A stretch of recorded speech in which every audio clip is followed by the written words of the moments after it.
Hello, everybody, and welcome to CELPIP Reading Pro. This is Brandy speaking, and I'll be your presenter today. As you are getting settled in and ready for the session, I'll remind you that your microphones in Zoom are muted, but we are going to use the chat box to communicate today.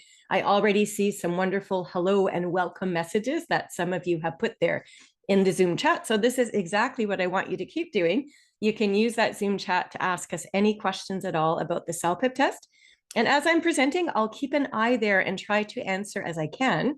If I don't get to your question right away, my colleague Simon is also online and he can type with you in the chat box too. So between the two of us, we'll make a huge effort to answer all your questions today as we go. Now, within the next 24 hours or so, we are going to email you with some helpful links to help you continue to study on your own time. Within the email, you will actually receive 3 links. Now, the first link will take you to a survey, and that part is completely optional. If you want to give feedback, you are more than welcome to do so. The second link will open up a study pack of materials, and that study pack is going to summarize the important reading strategies we'll be talking about in session today.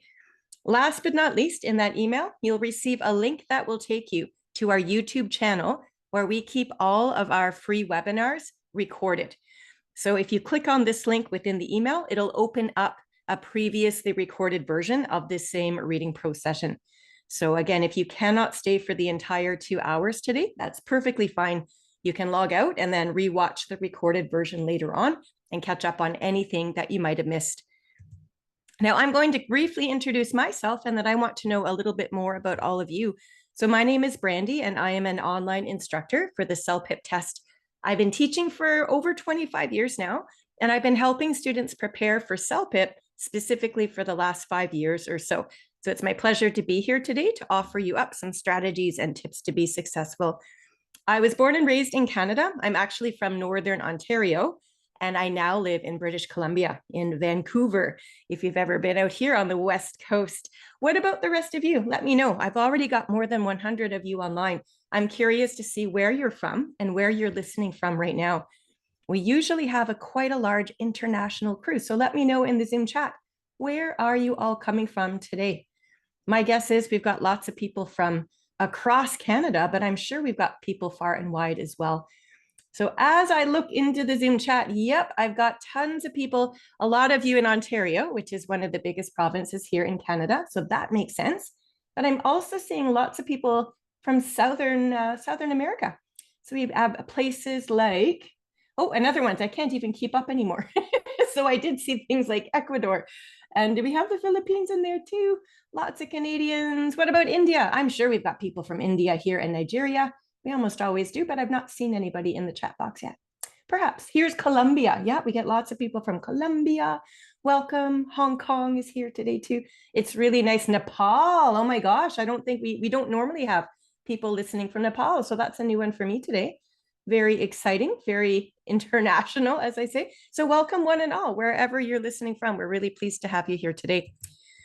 In our session today, here's the plan. We're going to spend the first, about 10 minutes or so, really going over an introduction to what the reading test is all about. I will show you what your computer screens look like, because when you take the CELPIP, you will be doing the entire test online. We'll also talk about the types of questions you'll need to answer and how this test is scored. That's really important. And after we get the introduction or the overview out of the way, we'll jump right into the main part of today's session, which is walking through all 4 different parts of the CELPIP reading test. For each of these parts, I'm going to share with you an actual CELPIP reading passage and questions. Now, all of these passages come from a past CELPIP test, so you're never going to see them again in the future, but it gives us a really great opportunity to practice authentically today using CELPIP material. So as a group, we're going to use the Zoom chat box to answer these questions together, and we'll make sure you understand the strategies to see why the answers are correct and so on. After we practiced all 4 parts, that will take us almost to the end of the session. And I'll reserve a few minutes there at the very end to quickly run down our study materials. We've got quite a few free materials and also an online bookstore that I can briefly introduce you to. So let's get underway then with our reading test overview. So there are, as I mentioned, 4 parts to complete, and you can see that you have a certain number of questions and a certain number of minutes to complete each part. You don't have to memorize this information because you'll always be able to locate it on your computer screen. I'll show you where in just a moment. But at the very top of this chart, you notice something called a practice task. This does not count towards your score on the reading test. Instead, it's designed to simply make sure you understand how to use the mouse and click on different answer choices, etc. So it's kind of a warm-up or a tech check, if you will, with your computer equipment. And once you've verified and reassured yourself that everything's working fine, you would start with part 1, where the test is officially scored and it begins, and work your way down to the end at part 4. So you can expect to be spending close to 1 hour, give or take, working your way through all 4 parts here on the test. And I'd like to show you briefly what your reading screens will look like. So please don't try to read these questions. I know the print's really small, but what I wanted to draw your attention to is the 2 sets of questions that you see here on the right-hand side. Most of your CELPIP reading test will give you the 2 sets of questions here. Use the scroll bar to navigate up and down.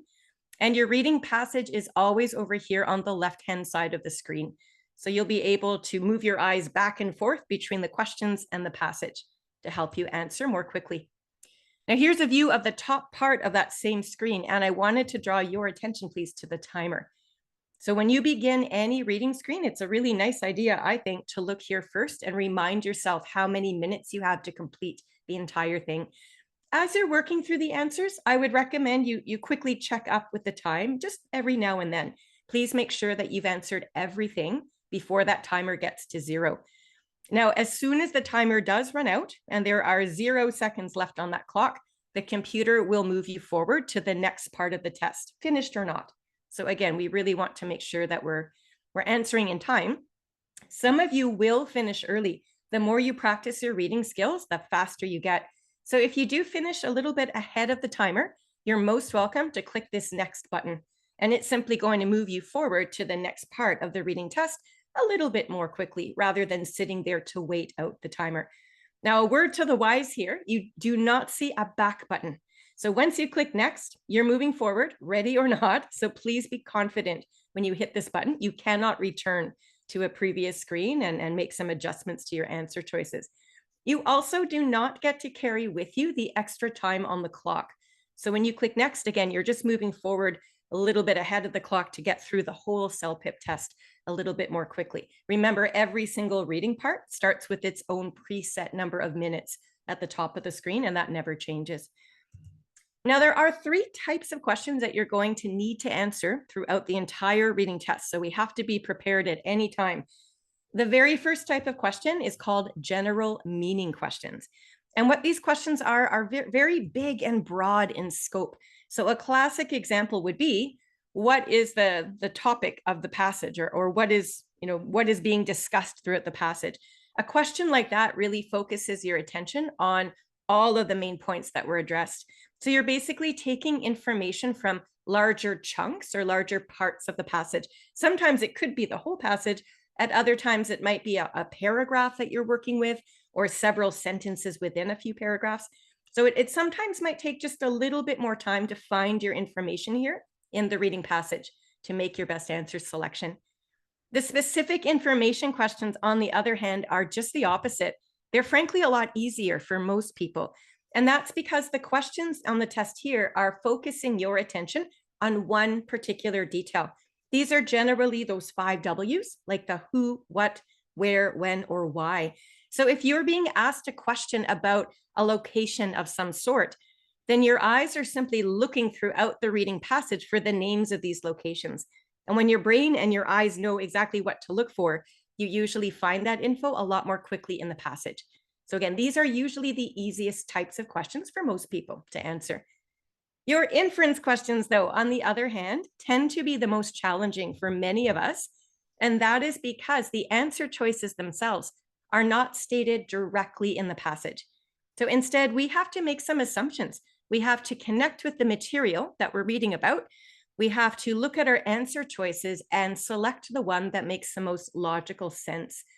So these types of skills do require higher level critical thinking. And as such, they're probably more appropriate for an intermediate, even up to an advanced level, depending.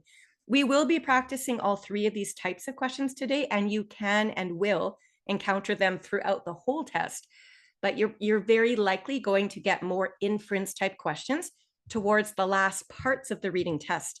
And that is because the reading test for CELPIP is designed to become increasingly more challenging as you work your way through it from the beginning, part 1, to the end of part 4. So the vocabulary, the lengths, and the complexity of the sentence structures and grammar, all of that's going to increase gradually. And as I said, your critical thinking, you'll be asked to make more of these inference type assumptions as you move forward, because again, these are more intermediate, sometimes up to advanced level skills. So speaking of skills and scoring, etc., there are 38 questions altogether throughout the entire reading passage that are scored. So a perfect score for your reading on CELPIP is 38 out of 38. And looking at your chart, you'll see that that would be an automatic level 12. So the test itself is scored out of levels, and 12 is the top score that anybody might achieve. It is definitely quite advanced. And you can see, of course, the number of points you need to achieve each level varies as you work your way through this chart.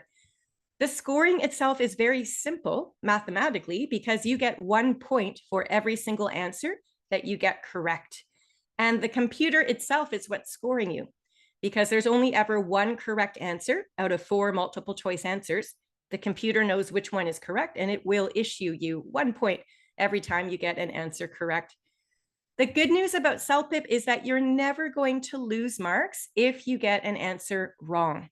So honestly, my best advice to you is if you truly don't know an answer, or maybe the timer is almost at 0 and you don't have a lot of time to think things through anymore, I would encourage you to simply take a guess. Of those 4 answer choices, if you do guess correctly, that's 1 extra point you're earning. And it doesn't sound like a lot, but in the grand scheme of things, every single point you earn is going to get you closer to the top of the scoring chart. So please do bear that in mind. Okay. I'm going to move on right now to reading correspondence, which is your very first part of the CELPIP reading test. Let's dive right in. Part 1 is going to give you 11 minutes to answer 11 questions. And there are 2 sets of questions. The top half gives you 6 questions. The bottom half gives you 5. The text itself that you're reading is going to be an email from somebody living in the community to somebody else living there. So for example, you might have a customer who is emailing a restaurant or a bakery, let's say, to put in a special order like a cake for an event such as a graduation. So it's a very day-to-day life type situation. You might have a colleague who is emailing another colleague to arrange travel for a conference. That's another example of what we would call a day-to-day type situation. So all of the material throughout the entire CELPIP test is based on daily communication. You've either probably experienced these situations or something similar. If you yourselves have not experienced these exact situations, I think you could very easily imagine doing so. So that's going to help you answer these questions properly. There is a second text that you would read through as well, and it's going to be a really short response to that main email. And we'll do some practice questions in just a moment. So you'll see what I'm referring to here. So here's your computer screen. Again, please don't strain your eyes trying to read the content. This is really tiny, and I will make it bigger in just a moment. But what I wanted to do first is present some reading strategies that we're going to practice throughout the session today. If they work for you, I would encourage you to continue practicing, and then you can use these strategies on the actual test itself. So in your limited amount of time to answer all your questions for each part, here's what I would suggest. I would recommend first and foremost that you take a quick look at your computer screen. I call that previewing the screen. Literally, it would take you about 3 or 4 seconds to have a look at the timer up top, so you know how many minutes you have to work through. Quickly see how many questions you have. I like to scroll through that questions page and just double check I know what I'm getting into.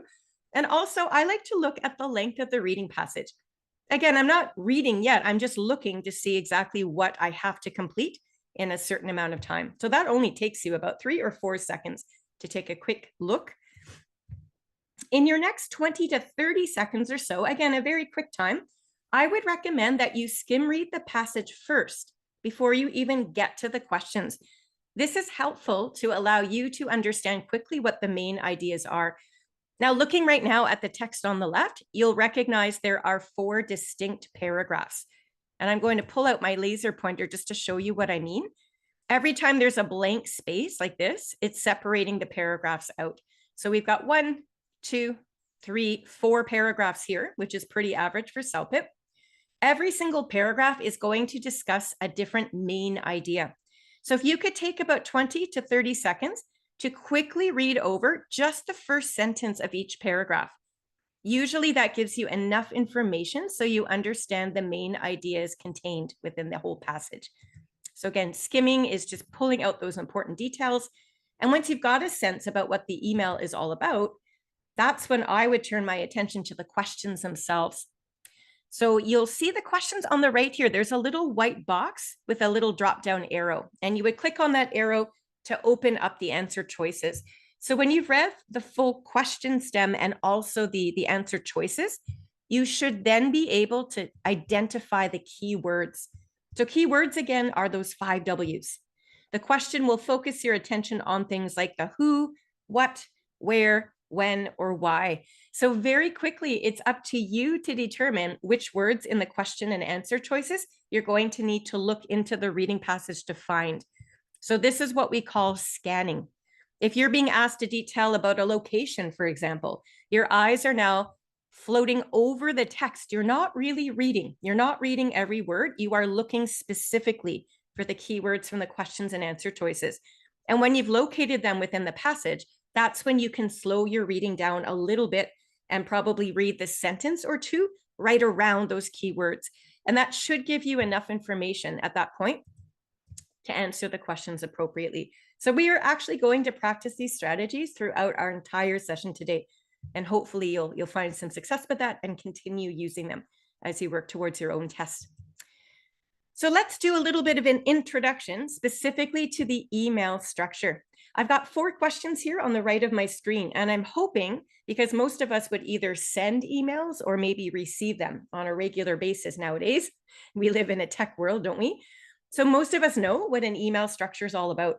Can you quickly, please, in the Zoom chat box, let me know where you're going to find the writer's name?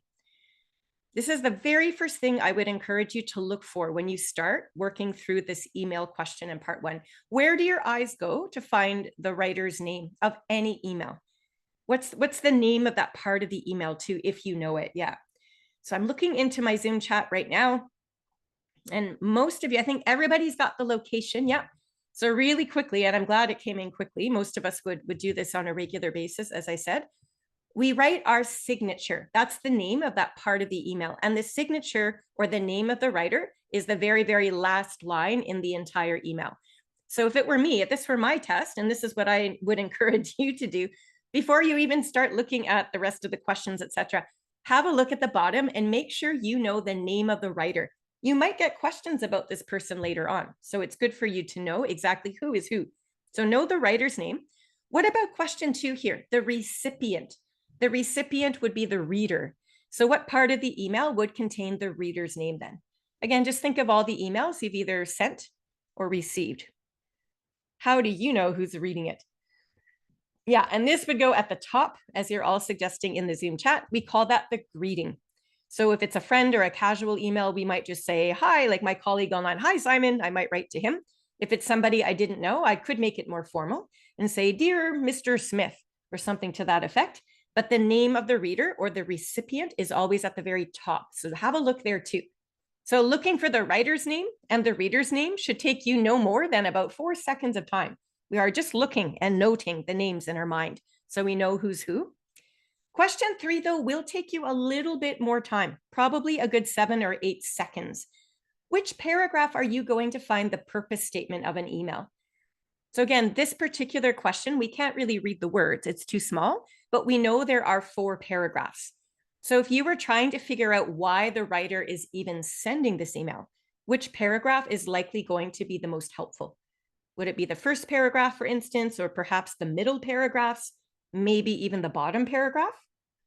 So which paragraph should give us the reason or the purpose?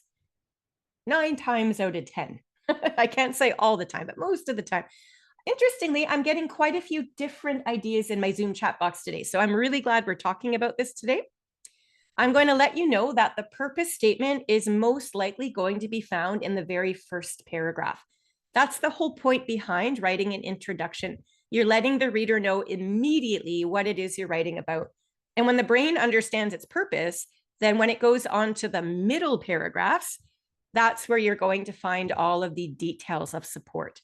Okay, so knowing the structure helps you know where to look for details, and that will help you answer questions more quickly. So first paragraph is introduction. You should find the reason for writing there. The middle paragraphs give you all the basic or the specific details. So this leads us to question 4, and I think it's now obvious. Where would a future action or a request for the next step be located then? Which paragraph would we likely go there? Say you've got a question about what the writer's going to do next or something to that effect. Where are you going to look to save yourself the time? What would be logical here? And I am pleased to see that most of you are identifying the last paragraph, which we call the conclusion. That's exactly right. So you can see already that time is of the essence. So if it's a question about what's going to happen next, you're probably going to look at the end, right? In that last paragraph. Don't waste your time looking in the beginning because that's where the purpose would be. So understanding the basic structure of an email also helps you know where to find information to answer more quickly. So let's put this into play then. I'm going to show you now the passage we're working through. I've taken away the 2 middle paragraphs for now. We call those the body paragraphs. We don't need them just yet. So right now you can see the first paragraph and the last paragraph and a few other details. So as quickly as you can, please, can you identify the writer of this email? You should be able to read the name in print. And we all know that the writer's name comes at the bottom of the email in the signature line. So again, just note who that person is. It would take you about 2 seconds really for your eyes to go to the bottom. And we notice that this person's name is Adam Stevenson. So if you get a question later on about Adam, you know that it's the writer. You could get a question about Mr. Stevenson too, and you'll still know that they are referring to the writer. So I would just tuck that name into my memory. You are given paper and pen in the testing room. So if you wanted to write the name down, you could, but I think it's easy enough to refer to the name simply in our own memory. What about the reader or the recipient? Have a look at the very top. We know by now that the reader's name belongs in the greeting. And technically, Adam does not know the name of the person to whom he's writing. And this is why he has said, to whom it may concern. All right, now we're going to come back to this. We're going to use our inference skills in just a moment to try to make a guess as to who Adam is probably writing. And in order to do that, we actually have to move on to the next question. Can we look at that first paragraph, please? This is usually where the purpose of an email belongs. Can you do a quick skim read there? And then in your own words in our Zoom chat box, let me know why Adam is writing. You can do this in 2 ways. You can just pull out a couple of keywords right from that first paragraph, or you're very welcome to paraphrase in your own vocabulary. Totally up to you. But let me know. I'll give you just a few moments of quiet time here to figure that out.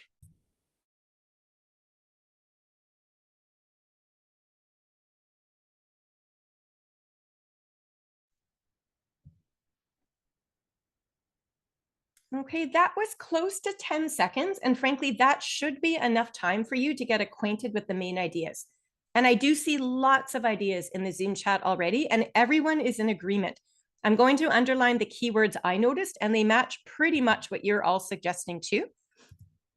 I noticed these words as my eyes quickly skimmed over the print here. I saw the word experience, and then I noticed it was something to do with a bus driver.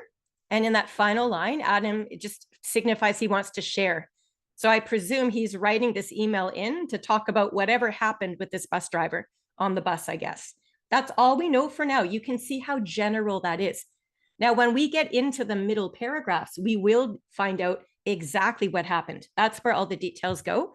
But the first paragraph, this is its purpose. It introduces general ideas to us. So we have a sense now. Can we back it up now and go back to question 2? Knowing now that Adam wants to share an experience that happened with the bus driver, I think we can make a pretty strong guess as to who he intends the reader to be. Would you like to all make a little guess in the Zoom chat? Who do you assume that Adam is intending to write to? There's no way you'll know the person's name, but I think you could guess a job title that would make sense here. Let's see what you think. I'll give you a few moments here and we'll see what types of guesses come in. There's definitely more than one possibility here, but it still has to be logical. Okay. I see a lot of you saying probably the bus company, and for sure he's writing to the bus company, but I would go a little bit more precise than that.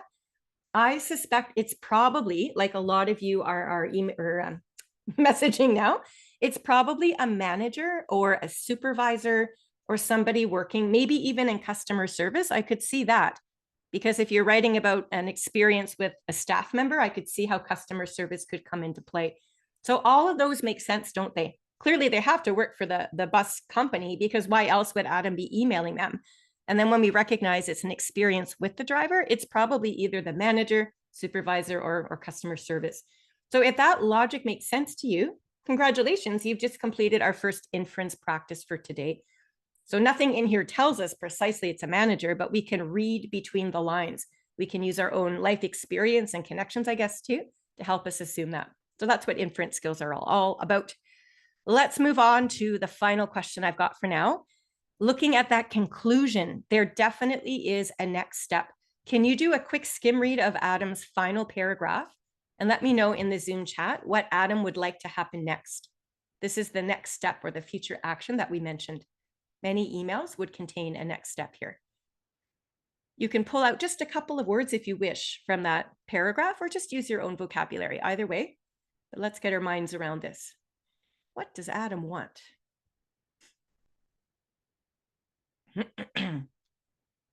We know it has something to do with the driver, because that's the whole purpose of this email.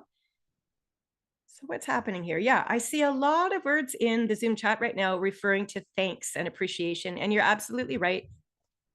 In the final sentence here, these are the words that caught my eye. So I also noticed the word thanks and driver. So we don't yet know what happened. We're going to read the middle paragraphs to discover the actual experience. But as soon as I see thanks to the driver, and it mentions excellent customer service, right away, I know that whatever the driver did must have been a very positive thing, must have somehow helped Adam out immensely. Otherwise, why would Adam be writing in to thank this driver for great customer service? So the point or the takeaway here is, even though we haven't dove really quickly into the meat of the email by looking at the middle paragraphs, we've gleaned so much information just from quickly looking at the first paragraph and the final paragraph. So this whole process of getting acquainted or skimming over the text to find these details first, I would recommend 20 seconds. No more than 30 seconds of your time should be spent doing this. But now that we are in a position to understand the main ideas, it's going to make our ability to answer these questions a lot faster too. So that's the trade-off. So here's the top set of questions. There are 6 of them in your reading part 1. We are going to answer 2 questions here today together. So let's start with question 2. Question 2 says, the man is writing about something that happened on, and you're going to click that little drop-down arrow, and it's going to open up the 4 possible answer choices. Now, I want you to have a quick look at those answer choices, and I want you to determine for yourself which of those 5 W's is this question trying to get you to focus on. So remember, those 5 W's are the who, what, where, when, and why. So when you are faced with a test question, that is step number 1. Figure out what the focus of the question is. What are you trying to find in the passage? Let me know in the Zoom chat, please. Which of those 5 W's does this fit into? And I think it's obvious when you just simply look at those 4 possible answer choices. And unanimously, everybody's saying this is a when question, and you're absolutely correct. So once we understand that, the next step, of course, would be to look into the passage. We're going to try to figure out which paragraph would talk about the when details. If we are lucky, we're going to find these words: Saturday, Monday, Wednesday, Friday. Hopefully we'll find one of those words somewhere in the passage. If not, however, we would have to be on the lookout for vocabulary that still addresses a when, like a time. It might be a date, it might be a precise time, something to that effect. All right, that is what we're going to do right now, as a matter of fact.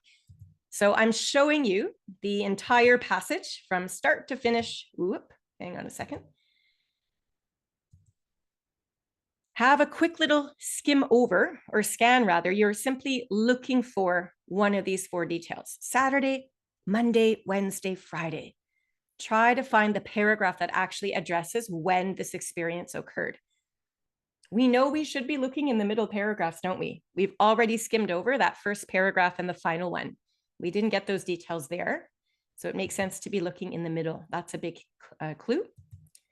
Which paragraph is helpful? Has anyone found the when details yet? Let me know. Is it paragraph 2 or 3? That's the reason why I've got the numbers there in orange for you. Yeah, and unanimously, this is great. A lot of you in Zoom chat are suggesting that we need to have a quick look at paragraph 3. I would agree with you. Yeah, for sure. And the reason I would agree with that, this is what I did. I don't know if this is what you did, but this is what worked for me. I knew we wouldn't find these details in the opening or closing for reasons we've already discussed. So if I had to find these details quickly, the first sentence here talks about Adam moving from different locations. This is the where detail. This isn't helpful. So I moved on right away, and immediately here I see over the weekend. So the weekend is a reference to the time frame. So that's what I did. And I think that's what a lot of you did too. So here is paragraph 3. And as a matter of fact, I can circle that word weekend for us. That's the big important word from this passage that clued us in that we should be looking in paragraph 3. Now, at a quick look or quick glance, you notice that none of these exact days of the week are mentioned. So we're a little unlucky in the sense that we have to do more work to answer this question. It's not so simple as just finding an answer choice and then on we go.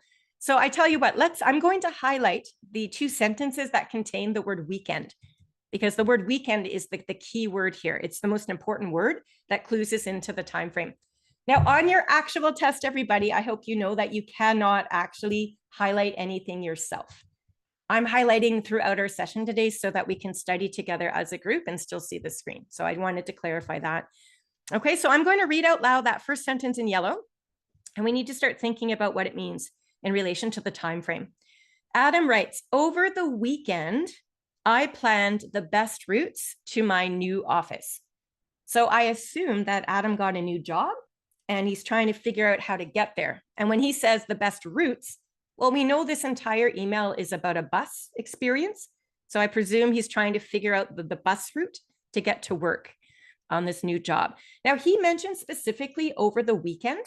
So I guess our next step, if we're looking at this logically, is to figure out what that means. Can you help me out with that, please, in the Zoom chat? Which 2 days of the week in Canada, anyway, are considered the weekend? Does anyone know that information?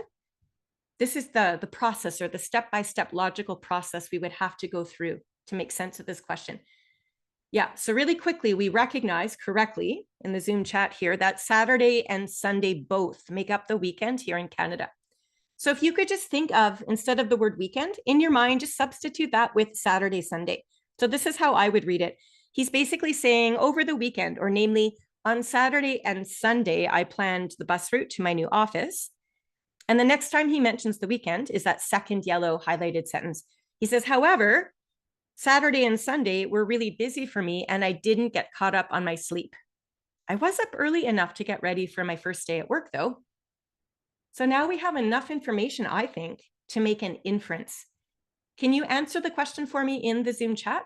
If Adam was exhausted Saturday and Sunday because he just spent the whole weekend planning how to get to work, etc., yet he was still up early enough to get ready to go to work on his first day in the new job, what would you conclude? What makes the most sense? When did the actual bus experience occur? Look at your 4 answer choices: Saturday, Monday, Wednesday, Friday. And as I look into the Zoom chat right now, I can see 2 answers very clearly dividing you right now. Some of you are suggesting Saturday. Some of you are suggesting Monday. One of you is correct. So let's talk about this. Again, this is inference, so it does require a little bit more critical thinking, I suppose. If you think of the planning stages to get to work as happening on Saturday and Sunday, and those were the days he was clearly exhausted, yet he was still able to get up early enough for his first day at work. If Saturday was spent as planning on how to get to work, Saturday doesn't seem logical that it would be the actual day he gets on that bus to go to work. So the answer cannot be Saturday. The way we're reading this passage is Saturday and Sunday, for that matter, are the planning stages. We're getting ready. So if Saturday and Sunday are the getting ready days, the very next day of the week is Monday. So we can make a very strong assumption that Monday would be the day that Adam starts his new job, right? Saturday, Sunday, he's all prepared. He's tired, but he's prepared. So on to the official start of the work week, the very next day of the week, which is Monday. And this is very likely the day that Adam got on that bus. So this, frankly, is another inference question. So we had to read between the lines, if you will, and understand fully the information provided in paragraph 3 in order to come up with that conclusion. So we've done 2 inference practices so far. These are the harder types questions, as you can see yourselves. A lot of you were not sure, but I hope that logic makes sense, and we will continue to practice that throughout today's session. Now, when you select an answer on the test, like we've done here, we've selected Monday, the computer is going to insert that answer for you in green print, and then you would move on to the next question and so on. If ever you want to change your mind, for sure you can. Just click on the answer choice already inserted. So in this case, it would be Monday. And then the computer will open up the 4 answer choices again. And then all you would do is select a different answer if you wanted to, and the computer will swap them out for you. Please make sure, though, that you have to answer everything before the time is up. So we don't want to spend too much time double checking and so on, right? We want to finish the test, but it's an option available to you. Anyway, question 2 is done. We don't have time to answer all these questions, of course, as we've got lots of work to do today, but I did want to look at question 6. This is a different type of question. It says the letter expresses, the letter would be the email that Adam has been writing. This is a general meaning question. We have to look at basically the entire email to figure out what tone, I suppose, this letter is expressing. So your answer choices there are gratitude, concern, sadness, and excitement. And I think you could probably answer this question now. At a quick glance, we haven't actually examined the middle paragraphs yet. We will do that in just a moment.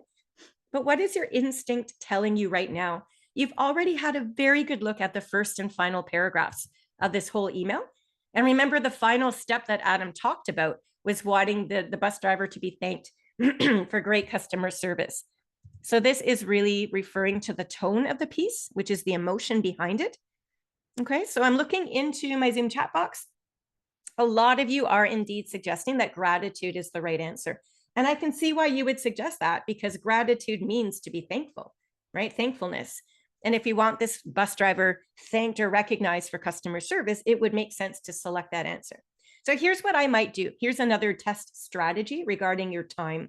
If I was in a huge rush, time was ticking, and I knew I needed to get a move on to get to the bottom set of questions, I might just select gratitude and move on. But if I had lots of time left and I was comfortable with my pacing, what I would do, and this is what we're going to do right now, is let's have an actual look at those 2 middle paragraphs. We need to make sure we've not missed anything, because we have to address the letter or the email as a whole piece. We can't just base our assumption on one particular paragraph or one detail. So let's do that now. Let's just assume we're working through our questions on the test at a comfortable pace. We've got some time. All right, so I guess we could do this in another simpler way. We could also try to figure out off the top if this is a negative or a positive email. So I want you always to be aware of patterns with your answer choices. I noticed that the first and final choices are positive emotions, and then the 2 middle ones there are negative. So that might also help you pinpoint your idea, right? Is it positive? Is it negative? So it ends on a positive note, as all of you are suggesting now in the Zoom chat. So that's another clue that gratitude makes sense. But let's just take a quick peek at the middle paragraphs and really be confident before we rush on. Okay, so again, I'm just going to walk you through. Let's do a little bit of practice with paraphrasing too. We've already looked at the first paragraph in detail. We don't have to go back to it. But this paragraph you haven't looked at all. Can you do a quick skim read? Start right there, finish here. In your own words, as simply as you can you let me know what this paragraph is about? We're doing a little bit of extra work here today to help you skim read and identify the important details. These are really important skills for reading practice. So I'll give you just a few moments to do that now. Just where I'm pointing there with the laser pointer. Have a look at that paragraph too. What is it all about? What's the main idea of paragraph 2?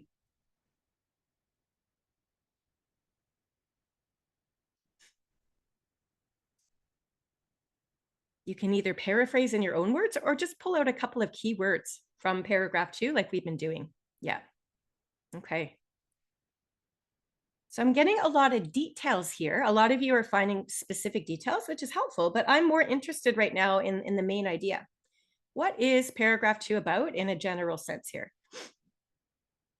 Aha, here come the answers. Nice, nice. Yeah, good.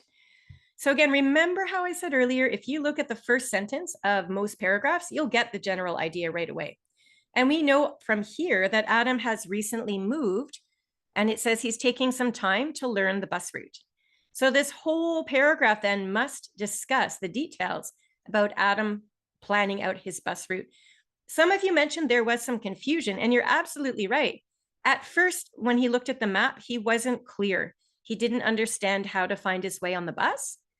But by the end of this paragraph, he actually located this website, it looks like. So he was able to use that online map and figure out his way. So there was just a little tiny moment of confusion or frustration, but it didn't last long because Adam was able to solve his own problem. So again, if we had to figure out this tone as a positive or negative one, I would still say it's trending positively. A little tiny bit of negativity crept in, but overall on the whole, it's looking positive. He's successfully finding his way. What about this paragraph? We've already looked at just the beginning. We know that over the weekend is when he was planning and he was able to get up for his first day at work. So starting right there where I'm pointing, can you skim read the rest of this paragraph, please? And in the Zoom chat, let me know what happened on the bus. This is where we finally discover what the bus driver did. So either use your own language to explain that or pull out a couple of words here right from the paragraph 3. Either way.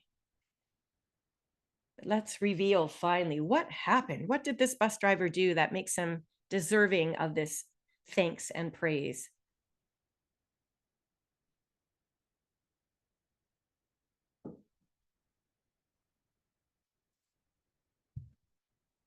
Okay, nice. Yeah. A lot of you, I like how everybody's idea you put in the Zoom chat sort of tells a story. And when I add all of your details together, we get a very clear picture. This is wonderful. Basically, what happens is Adam closes his eyes. It says he nodded off. Now, if you don't know what nodding off means, you could probably guess that if you close your eyes when you're waiting for the bus, chances are you fall asleep. And that is exactly what happened. So Adam falls asleep at the bus stop. But look at the positive word choice. Fortunately, so we know something good is about to happen. And here's what the driver did. He honked the horn, and that is what woke Adam up. So Adam credits the bus driver for getting him to work on time. Adam says, if it weren't for that driver honking, I would have been late for my first day. And then Adam also compliments the driver, says that the driver greeted him, had a big smile, says good morning. So you can see yourselves how much positivity there is here. And now we have the full picture of why we want this bus driver to be thanked. Okay, in this conclusion, we know that Adam is sort of half asleep. He didn't catch the driver's name. It says he almost left his bag on the bus. He was so sleepy, but this is why he's writing. And here, look at this. He says, perhaps the shift supervisor can look at the schedule and thank the driver. So remember back here when we assumed Adam was writing to a manager or a supervisor, here's our confirmation. So our inference was indeed correct, and we need to take note of these things as we read. Okay, so armed with all of that information, looking back at this particular answer choice available to us, for sure, this is a positive tone. There's no way that this whole email ended with concern or sadness. And if you had to select between gratitude and excitement, the only two positive word choices left here, I absolutely agree with our initial instinct that this whole email really puts out a tone of thankfulness or gratitude. Adam is just so thankful that he got to work on time, and he credits the bus driver for doing that. So this is the right answer. This is a general meaning question. We had to gather information from larger chunks of the text to come up with that idea. But it is the right one, and we click on it, of course, and the computer inserts it into the blank. All right, onwards. We've done 2 inference and 1 general meaning question so far. Let's move on. Here's the bottom set of questions. So I'll show you what the whole thing looks like. It's like a little email all on its own. And you'll notice that it starts here. We're going to answer this question and it's numbered number 7. And that's because we've already answered the first 6 questions in the top half. So we're basically continuing on. Okay, I'm going to make this just a little bit bigger as there's more text to read. And it looks like whoever's writing this says, "Dear Mr. Stevenson." That would be Adam, right? Remember his name? So whoever's writing this is writing back to Adam in response. And the writer says, "We truly appreciate your taking the time to," and here are your 4 answer choices. I think we can answer this right now. We've looked at this entire email from front to back, inside out. We know it fairly well. Can you please answer in the Zoom chat? Either let me know, you can refer to these answer choices as A, B, C, and D, or 1, 2, 3, and 4, really up to you. But that would be enough, I think, rather than copy the whole choice down. Up to you. Yeah. Okay, so I'm not surprised to see everybody's leaning towards answer choice A, and that is also the selection I would make too, for a couple of reasons. So again, here's our email. If you just have a quick look even at Adam's first paragraph up top, you can see his whole purpose for writing, we remember, is that he had an experience with one of the bus drivers. And then when you look over to the answer choice in the bottom right corner, answer choice A uses almost the same language. Tell us about your transit experience. Well, transit is another word for bus. And the word experience also occurs in that first paragraph of Adam's. So matching the language and the ideas, this is a really close match. I would probably just select A and move on. That's how confident I would be as well. But I'd like to present for you right now a quick strategy when your questions get more difficult, as they will, particularly in part 3 and 4 of the CELPIP reading test. You might not be so sure of an answer right away, as we are here. So what I would recommend we try in that case is to eliminate the other answer choices that we know to be wrong. And hopefully we'll be left with only one answer. And that way we'll know it has to be the correct one if we can find logic to get rid of the other ones making no sense. So you can see answer choice B says to let us know about the route confusion. Now, remember when we looked at this second paragraph where Adam moved, and he actually was confused for a brief moment. He wasn't clear how to get around. So this technically did happen. Adam was confused and he let the reader know that. But remember, Adam very quickly solves his own problem by using this little website.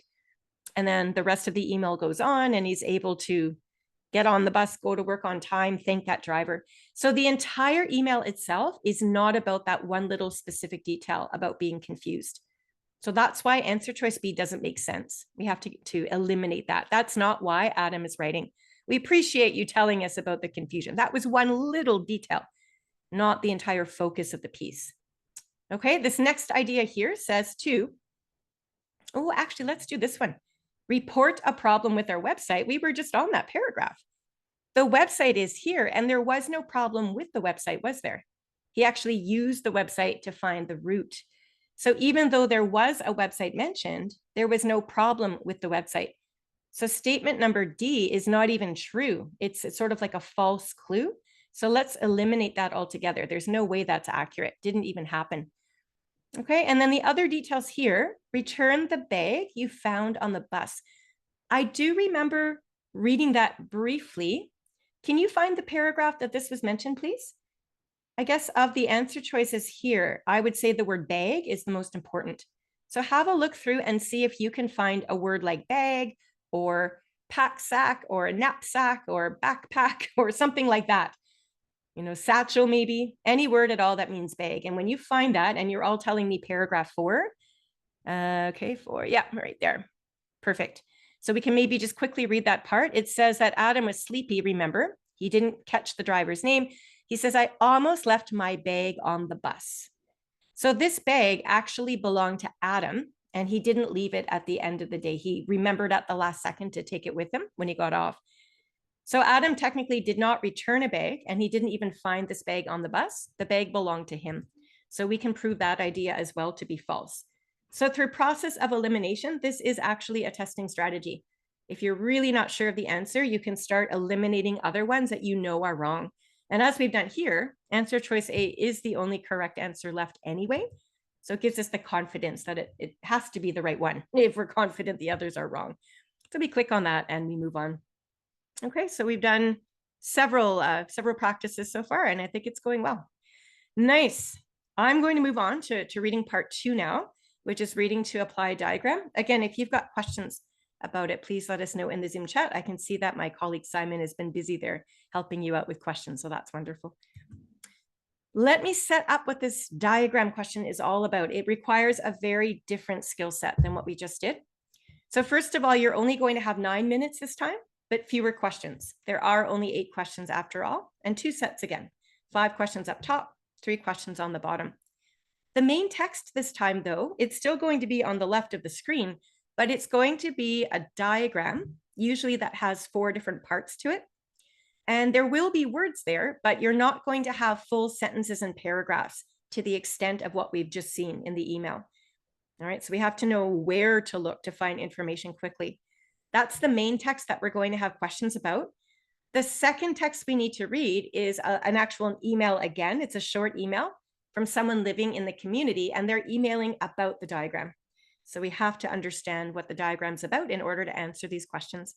So for example, the diagram could be a bus schedule, or maybe it is a syllabus for students to use on their first year of university, that kind of thing. It could even be a poster that's advertising a product or an upcoming event. So any piece of paper you've ever seen that has pictures and words on it, think of it that way. That's what we mean here by diagram. So I'm going to quickly show you the actual passage we're going to work with today. This was once a real CELPIP question. So on the left here, you can see the diagram. On the right, you've got the 2 sets of questions to answer. Okay, so I'm going to show you just the top set of, or top part, I guess, of the diagram, so you can actually read the words. Make it big enough now to work through. So before we look at the questions, once again, let's just get comfortable with what this diagram is all about. So I've got 3 questions on the left here. I think we can answer question 1 and 2 together. Can you tell me maybe the company name that you notice on this visual? And then once you figured that out, you should be able to identify what exactly you're looking at. What type of visual is this? Let's see if we can answer those in the Zoom chat here. Company name, question 2 is probably easier to do first. And I see everybody's got the company name at the very top in green, says BNC Business Cards. Yeah, so that's for sure the company. I know it's the company because it's the first thing I read. All the letters there, all the words rather, start with a capital letter. So it's the name of something or a person or a company in this case.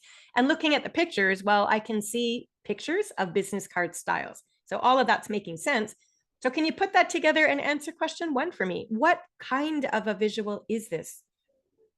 This is definitely not a schedule.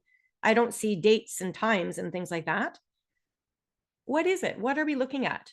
BNC business cards, pictures of business cards. What exactly is this visual? What do you think? Yeah, I've seen a few of you answer it now. Yeah, this is called a flyer. A flyer is a 1-page, sort of like a poster, but a flyer is designed to sell a product. And again, the company name is there. This is not a brochure. So a few of you suggested that. A brochure is a little bit similar, but a brochure is more like a booklet. It's a lot longer. So a flyer would be like a 1-page document like we're looking at here. Think of it when you get junk mail in your mail slot at home or mailbox. Usually junk mail is one piece of paper trying to sell you a product that we're maybe not even interested in. That's what a flyer is all about. Okay, now this company, if we look at question 3, the company address is right below the business company name at top there. And I happen to notice, I hope you do as well, that the address is an American address. This might not be important in the long run, but while we're here, while we're looking at the types of details included, I think it would help us to notice these things. So this is an American company, and maybe we'll get a question later on that talks about that. So let's just note that in our mind as we're looking. So these 3 questions that we've just answered should be done in about 5 seconds. That's how quickly we need to notice these things. You will spend a little bit more time now looking for patterns. So you can see these 2 words here, and there are 2 bottom sections to this diagram I'll show you in a moment. But right now you can see number 1, basic. Number 2, dynamic. What do these words refer to? Notice first off, they're green. The words are green, they're numbered. They're all written in capital letters and the words are centered. So there's 4 clues right there that tell you that these words have to be important, right? They're different from all the other words on screen. And in Zoom here, a lot of you are suggesting that these are the actual styles or types of business cards. And you're absolutely correct. Yeah. So if you walked into the store or made an online purchase and said you wanted the basic style, you're going to get the basic pictured there.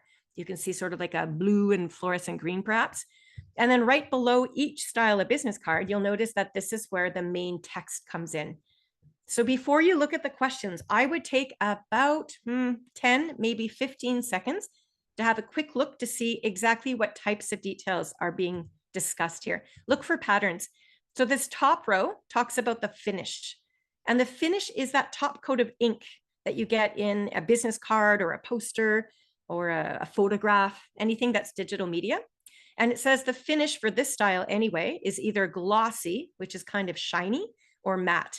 I guess matte means not shiny. So the finish is listed first. We get information about how thick or strong the actual card is. That's what durability means. Looks like we get information on the background. So we get the geometric, that would be the shapes. We get colors. We also get price points. And look for patterns. I noticed we start with a small purchase, like 100 cards would cost this much. 250 cards costs a little bit more. So the price point is increasing as you go down the line. So you don't need to memorize the actual details themselves, but please know in a general sense the type of information included. And a quick glance at the dynamic shows that the order of details is pretty much the same. The finish is on the top.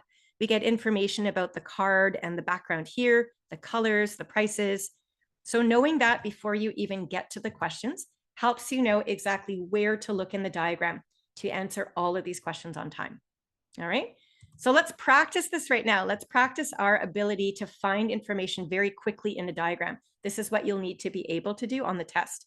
So I'm showing you right now the top set and the bottom set. There are 4 business card styles all together. So I've just added in numbers 3 and 4, which are the unique and the hybrid. So let's do a quick role play. Let's pretend that I am a customer. I'm coming into the BNC business cards. Let's pretend we're doing this in person, old school, we'll call it. You're a staff member who works at this shop. So I've got some questions for you. Can you please listen to my question, identify the keywords I'm asking, and then look through this diagram to find those keywords and answer my question in the Zoom chat. All right, are you ready? Here we go. I'll start with an easy one. What is the greatest number of cards that I can receive within one order? Give you some time to find that info and let us know in the Zoom chat as soon as you found it. You could easily do this, honestly, in about 5 or 6 seconds, once you know where to look. I'll give you another 5 seconds just to make sure that lots of answers are coming in right now. Everybody that's participating in the Zoom chat is correctly suggesting 500. You are absolutely right. So first of all, my question is, what is the greatest number of cards? So you knew you were looking for a number. That should have been easy. The one thing that might have been difficult is you might have got sidetracked. I was asking for the number of cards, which you all gave me. I was not asking about the dollar amount. So I'm pleased to see nobody gave me the amount of money. So yes, it's a number, but you have to get the right number. And I said greatest number. And we already noticed that these numbers get bigger as we go down the line. So your eyes are quickly going to just look on the bottom row, 500, 500, 500, 500. So bottom row for each part, and you're always looking towards the right-hand side because the numbers get bigger as they go. So since 500 is the biggest number, that is the right answer. So again, it took you no time at all to find that, and that's ideal. You definitely want to do this as quickly as you possibly can. Okay, so that's done. Let's try another one. I prefer the glossy finish. What styles are available to me? I'll leave you ponder that. Yeah, I really like that shiny business card style. I think it's attractive. So I'm just curious, do you have any styles I could look into? Yeah, tougher question. More to work with, maybe. Some of you are giving me part answers. Keep that in mind. You're never complete unless you've looked at all 4 styles. Always look at the whole thing before you make your choice. Okay, good. Now we're getting it. Yes. So this is the strategy it looks like you're all doing. We knew the finish was in the top row of each part of the diagram, and I specifically asked for the glossy finish. So all you have to do is find the word glossy. So yes, you would say to me, you could buy the basic, you could buy the dynamic, you could buy the unique, and that's it. You would not give me this as an answer because glossy is not mentioned. So that's how those are done. Fantastic. Really nicely done there with your attention to detail. Okay, let's do one more. Do you ship to Canada? I live up here in Vancouver in British Columbia. I know your headquarters are in the States, but would you ship to Canada if I placed an order with you online?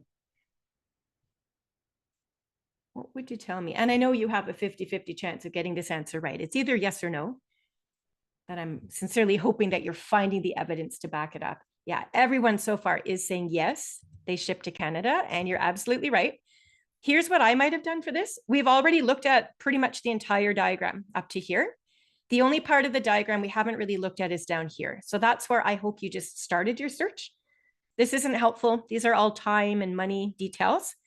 And then as you quickly glance through the print here, I noticed the word US. So that's a country. I'm curious to see if they ship outside the US. So I would probably read that sentence. And sure enough, shipping outside of the US is also available. And since Canada is outside the US, then yes, your answer is yes, absolutely. We can ship to Canada, no trouble. So that would be the step-by-step process to back up the answer that you're giving. Nicely done. So let's take those same strategies, the ability to identify the important words in the diagram, and we're going to simply apply them in the actual testing format now. So we're turning it back into a reading activity. So you've got the diagram on the left, as you can see. Here's your top set of questions. There are 5 of them, and it's an actual email again. So looking at the bottom of this email, I noticed the writer's name is Natalie Moreau. And up at the very top, well, that would be a CELPIP test question. We're not going to answer that one today because we've already practiced this once today with Adam's bus driver or the supervisor. But same logic, you would have to use inference skills to figure out who you think Natalie's probably writing to if you were to do that question. I'm going to start right beneath the date there, and I'm just going to read out loud the first sentence to get a sense about what Natalie's writing about here.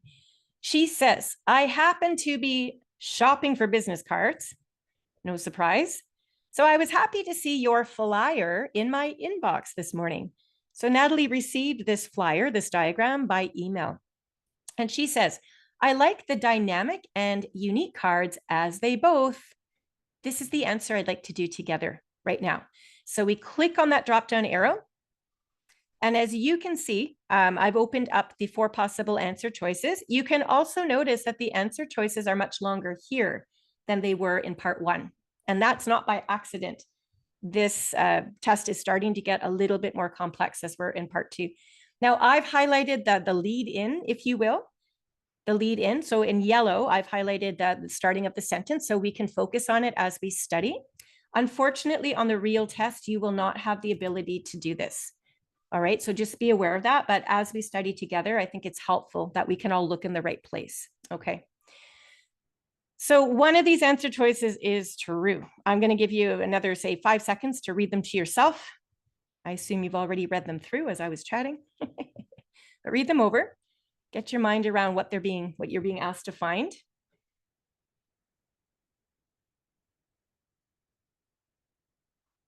Okay, I'm already noticing some vocabulary there that we've already seen as we work through that diagram. What I'm going to do before we look back to the diagram is I'd like to work through 3 key rules, and I've got them listed for you on the left of the screen. So part of your ability to be a very efficient reader is understanding which words from the question and answer choices are the important words that you need to find in the text. Okay, that's step 1.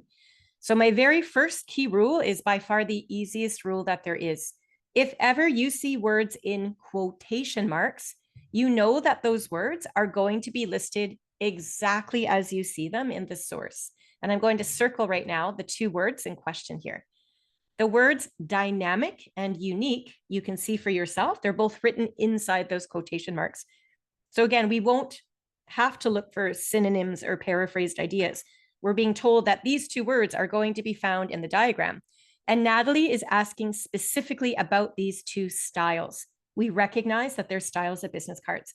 So when we go back and look at the diagram, we only have to look at dynamic and unique. We are literally cutting our work in half. So that's how recognizing these quoted style choices is helpful for us. That's step one. Step two, or rule number two, is specialized words. So when you look at these four possible answer choices, I would suggest there are two answer choices that use vocabulary that we can call specialized. And what we mean by specialized is these are the words that are very particular to the topic at hand. And we're dealing with business cards here. So this would be print media or digital media. So when you look through these four answer choices, you're looking for ideas that are associated specifically with print media. I'm going to find the first example for you, and I'm hoping you can find the second one on your own. So if you look at answer choice B, you can see how they talk about having raised print. So that term, raised print, if you had a business card in your hand and you ran your finger over the words, if they feel a bit bumpy to you, it's because the print is a little bit raised from the card. Some styles are designed that way. So having raised print, as you can see, that's only applicable to print media or digital media. So in other words, this term, raised print, probably is going to be word for word in the diagram if it's there at all. We're likely not going to have to worry about synonyms or paraphrased ideas. So it's easier to work with these specialized words. There's one other answer choice there that actually has a specialized word, a word that's very particular to business cards and print media in general. Can you find the one vocabulary word that's another specialized word? Let me know in the Zoom chat when you found it. It's literally one word, and it's either now in choice A, C, or D. Those are your choices left available here. Yeah. Nice. Okay. I'm seeing a lot of letters. Yeah. Don't tell me the actual answer that contains the specialized word. I'm looking for the specialized word. So the specialized word, as most of you now have anyway, is matte. Yeah. So that word matte, there's not really a synonym for that. It's either glossy or it's matte. So it will be a lot easier to actually find that word in the diagram, or maybe it's not there. We don't yet know. Okay. So when we start looking through the dynamic and unique styles, I'm going to suggest that we start looking for information here from answer choices B and C, because they're the fastest and easiest to find. If we find them right away, great, we're done this question and we move on. Honestly, if we don't find them at all, well, then that's okay. We just have to look at the other ones. That's all that means. All right. So speaking of the other two answer choices, let's move on to that. The third key rule talks about specific details. These are always the 5 W's, the who, what, where, when, and why. So when you look up top, it says allow for substantial descriptive content. So clearly, in general, this answer choice is asking us about the content, meaning the text on the card itself, but it wants to know specifically about how detailed or descriptive it is. So this would be the specific detail. The tricky part with specific details is that there are often paraphrases and synonyms. So if we're lucky, we'll see these exact 3 words somewhere in the diagram, but more times than not, you'll have to find synonyms instead and match the meaning. So we'll have to be aware of that. The final choice here features several eye-catching colors. What would be the general idea? What's the main idea of that particular answer choice? Pull out one word as a start. We're just looking for the general idea right now. Feature several eye-catching colors. You literally have 5 words to choose from. Which of those 5 words gives us the general topic?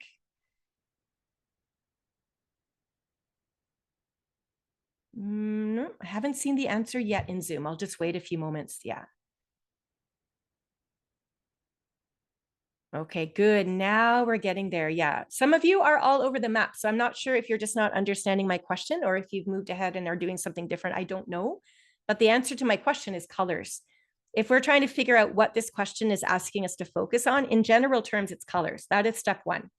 And as soon as you've got that general idea, you now want to go deeper. So specifically, what about colors is answer choice D asking us? And it's focusing on eye-catching colors.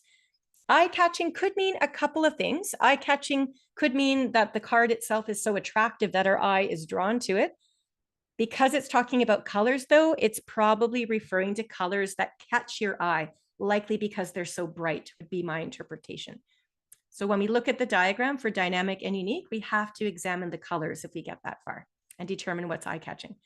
Okay, so with that in mind, let's actually turn our attention now. Here's the tricky part. Whatever answer we select has to be true of both the dynamic and unique styles based on the way this question is set up. So here's our diagram. Step one is to reduce our workload by half. We only have to look at dynamic and unique for this particular question. So let's do just that. Your 4 answer choices on the right, I'm going to again start with the specialized terms first because they're the easiest to find or to discard. So let's simply do answer choice B first. It just happens to be the first one listed. Can you quickly look in the bulleted points there under dynamic and unique? Let me know right away in the Zoom chat if we see raised print for both options, yes or no. That's as quick as it needs to be. Is raised print there for both options, yes or no? I'm going to give you 10 seconds and it shouldn't even take you 10 seconds. This is how quickly we need to work through this. And everybody's got it right. The answer is no, this is not the right answer. We do see raised print for dynamic, but we do not see it for unique. And because we need an answer choice true for both options, this can't be the right answer. So that's as quick as that goes. Let's discard it and move on. So the only other specialized term here is matte. So let's take a moment to see if we can find matte. You know that the finish is listed in the top row. So you're going to look at the top row of both sides of these diagrams. And already in the Zoom chat, everybody's saying, no, this is not the right answer. Both of these styles refer to glossy finish, not matte. So let's just cross out choice C. It can't be right. Okay, so at least we've discarded 2 choices. We're down to 2 left.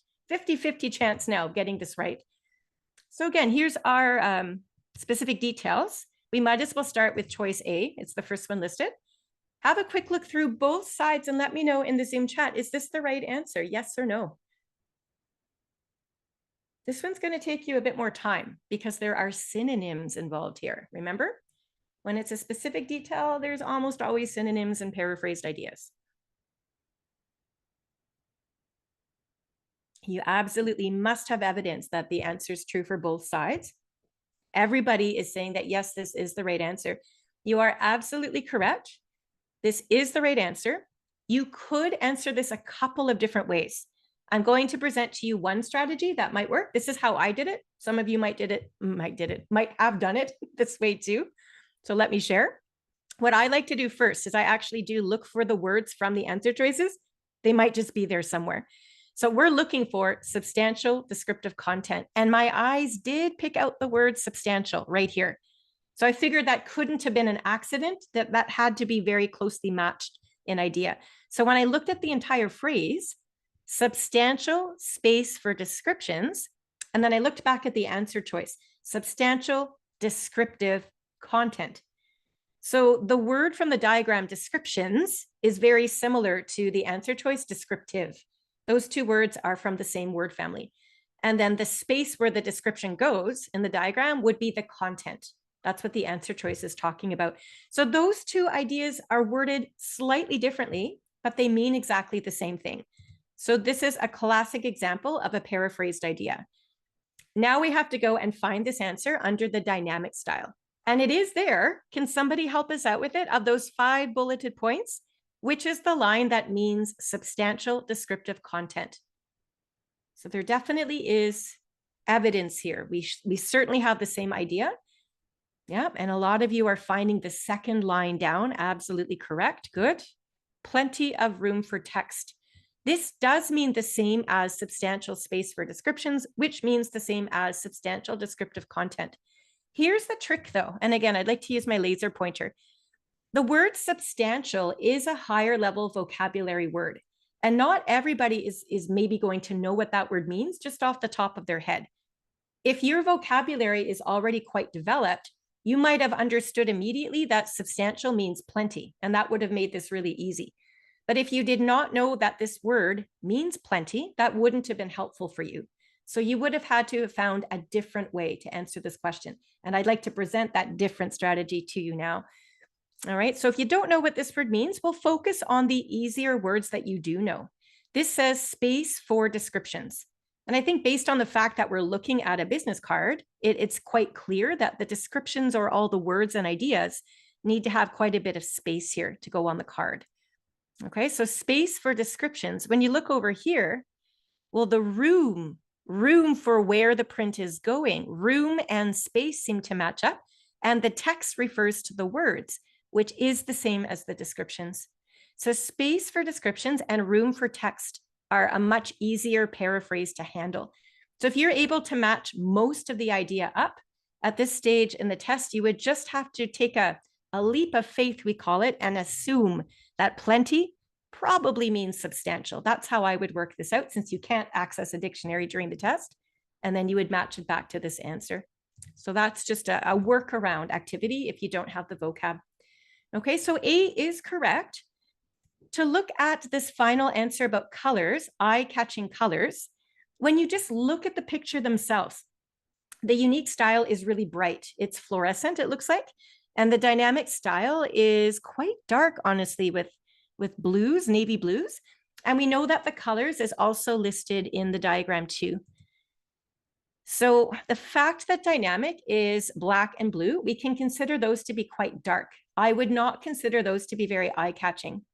Even if in your opinion, this was still an eye-catching card, if you had to select between answer choice A and answer choice D, you can see that with evidence, we have a stronger case to support answer choice A because of the clear match and paraphrased ideas.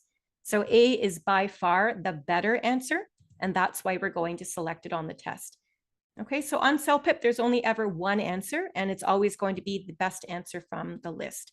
So we click on that and on we go.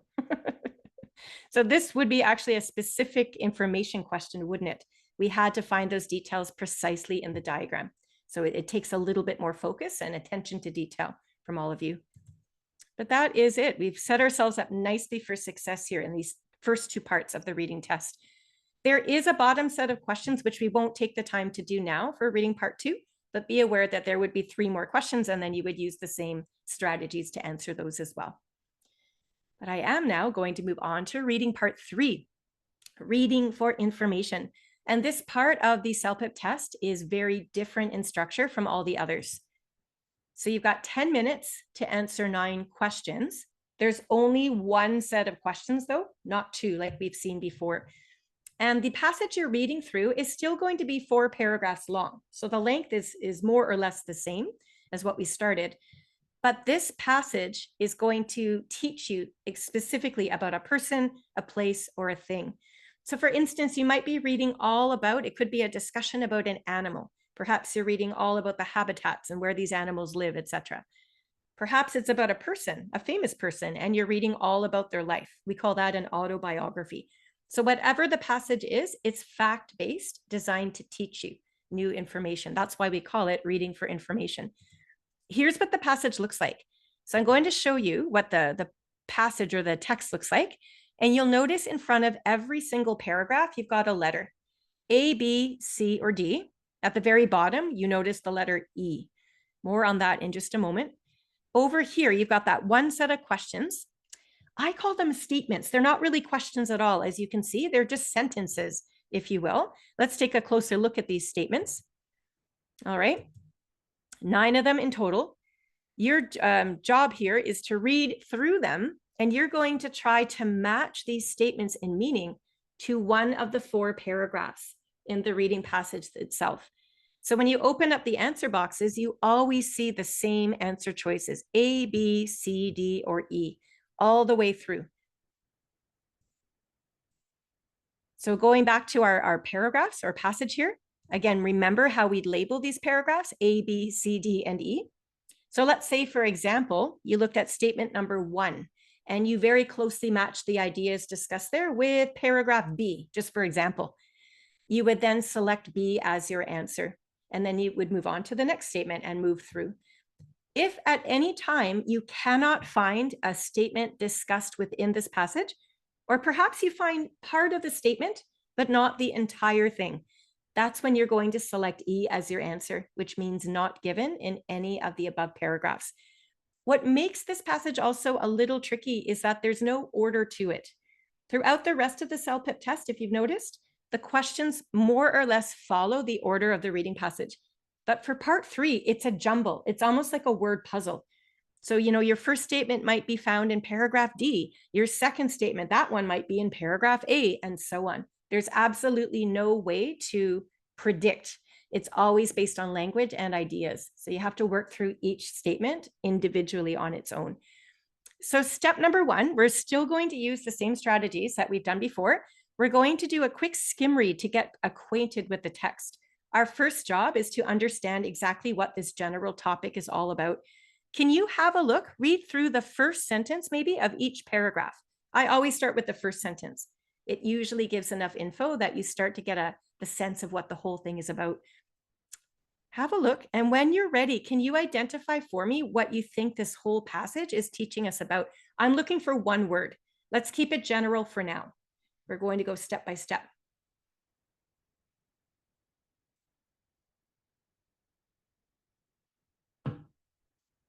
You're going to see a pattern by the time you're finished reading the first sentence of each paragraph.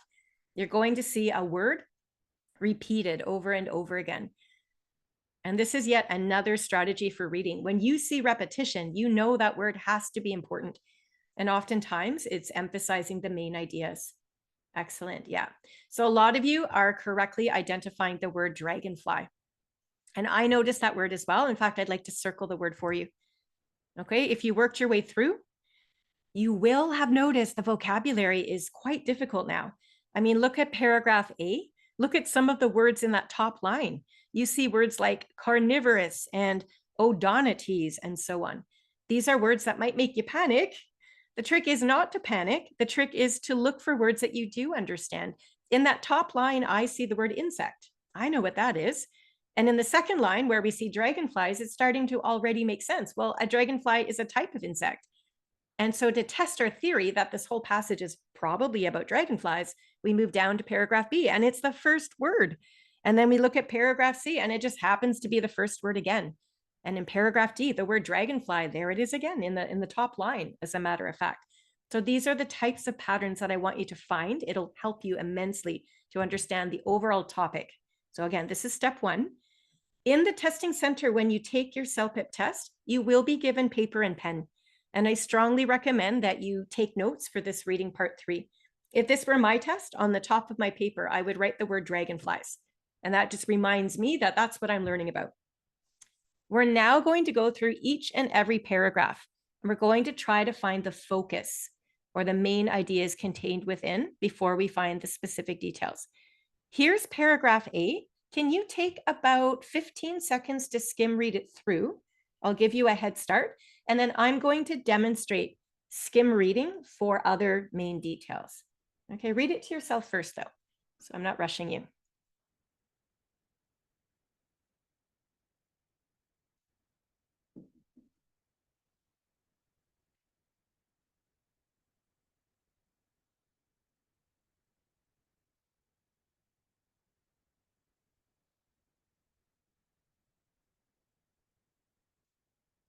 Okay. Okay, so yeah, there's quite a few high-level words here. So again, focus on words you do know, and I'm going to demonstrate what that means right now. So looking at the very top, I noticed that the word dragonfly comes from a Greek word. And now it makes sense. If I go back to the top line and I see that word, I think it's pronounced odontists. Maybe I'm not even saying that right. I've never seen that word before in my life, not before reading this passage. But because the word dragonflies means tooth in Greek, I'm guessing, I'm making an inference that that's what the Greek word is, right? That's probably what that's all about. So I noticed that as a detail. It's a Greek word. Fair enough. The very next line tells us how long dragonflies have been around. And then we also get the number of species. So numbers are really easy to find in a passage, as you can see. And then it looks like down towards the bottom, we get information about the habitats. This is where dragonflies would live. So everything has to do with water we're reading, whether they're bogs or lakes. So when I look back at this whole paragraph, I don't really see one main topic presented. It's a Greek word. They've been around 300 million years. There's more than 5,000 species. They live near water. So none of those details readily connect to one precise detail, but ask yourself this: what does the first paragraph of any reading passage do? What is it designed to do? Think of the structure of a piece of writing. If you had to give this paragraph a title or a topic, what would you call it as a result? What makes sense here? Some of you are saying history. Some of you are saying introduction. Yeah, introduction sounds pretty good to me. Or general background context, general information, origin stories. Sure, a lot of you have really great ideas. I could go with any of those. I'm going to stick with general information. The first paragraph of any reading text generally introduces you to the topic and it gives you those background details. So understanding that, again, is going to help you know or focus your attention as you're getting ready for the middle paragraphs. I'm going to show you the second paragraph next, but before I do, can you tell me in the Zoom chat, what types of details do we get in the middle paragraphs again? Think back to Adam's email. Remember, his first paragraph gave us the purpose. He wanted, or an experience happened on the bus. That's all we knew. And then when we looked in the middle paragraphs, well, we learned what happened. He fell asleep, the bus driver honked, etc. What do the middle paragraphs of any piece of writing do for you? Yes, you're all right. They give you the specific details. That's what makes them incredibly different from this first paragraph we're looking at. So here's paragraph B. It has to be about dragonflies. The entire piece has to be about dragonflies. But we're going to find a particular focus now, one main idea that this paragraph will discuss. Can you do a read through? Again, I'll give you about 15 seconds. And then can you suggest your own topic? What would you call paragraph B if you had to give it a little title to keep it straight in your mind? Whoops.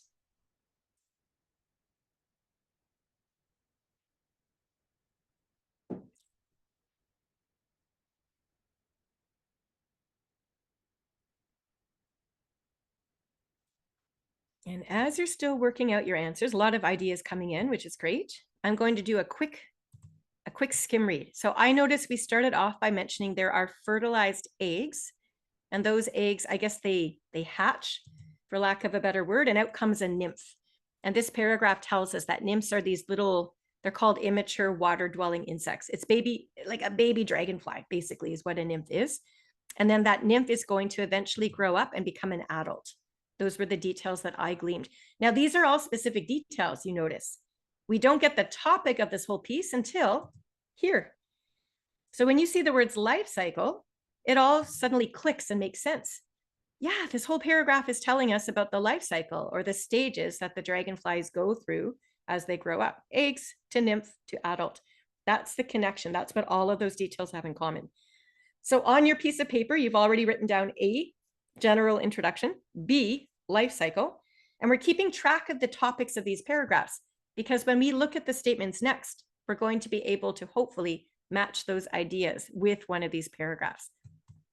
Here's your second middle paragraph. So we know this is going to have its own specific topic. Yes, it will be about dragonflies, but it has to have a very precise focus about dragonflies. Again, take yourselves about 10 to 15 seconds to get a head start. You're welcome to suggest a title in the Zoom chat. And again, I'll circle some details as we go to double check.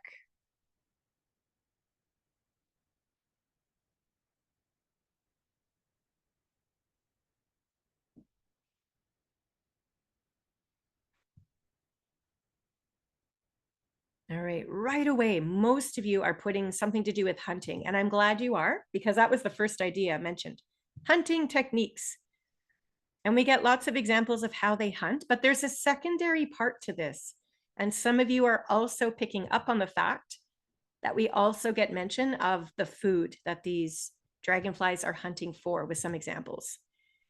So this whole paragraph, I guess, if you had to pick a title, I would put something to do with hunting and eating. They do go together. So if we come across a statement of those 9 statements that discuss the hunting techniques, how they hunt, what they eat, anything like that, we're going to start our search in paragraph C to see if we can match those details. Okay, we've got one paragraph left, paragraph D, which is the conclusion. Remember, what does a conclusion usually do in a reading passage? When you get to that final paragraph, you're not usually getting a lot of these very specific ideas anymore. Yeah, Paolo's saying you often get a bit of a summary. It's going to remind us about dragonflies more in a general way. There might be a focus to it, but let's have a quick look. Here's your paragraph. Do a quick little skim read. See if you can suggest a title. Try to use words right from the paragraph that give you the title for this paragraph. Yeah, Aluwasan, I agree. Oftentimes there are next steps, even in a passage like this. Yeah, I agree with you there. Summary, next steps, all the above.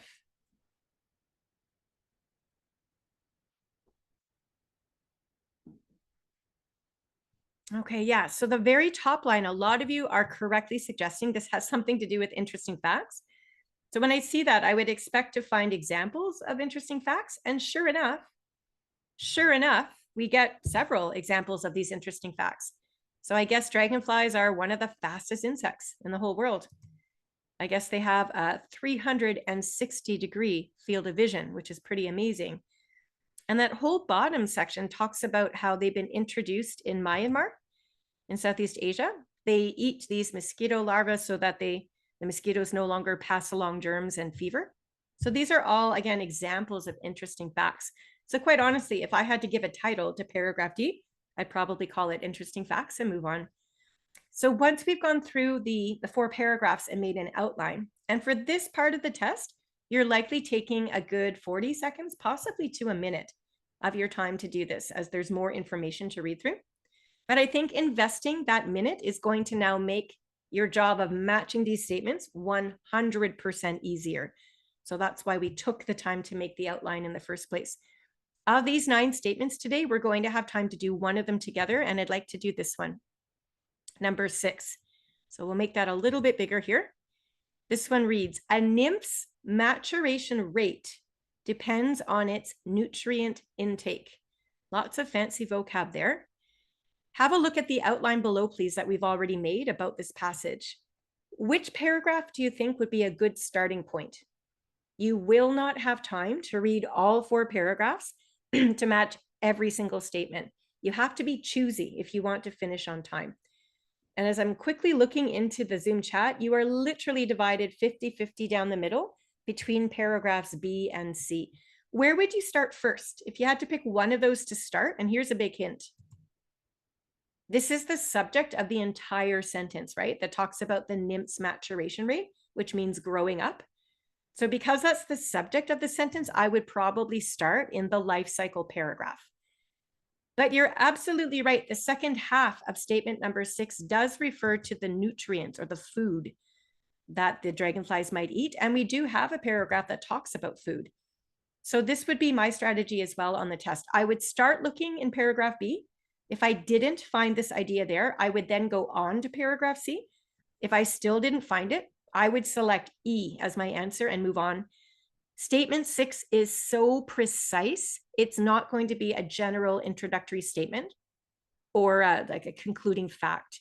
I don't think it would fit under paragraphs A or D. And again, after having just skimmed them through anyway, nothing there rings a bell.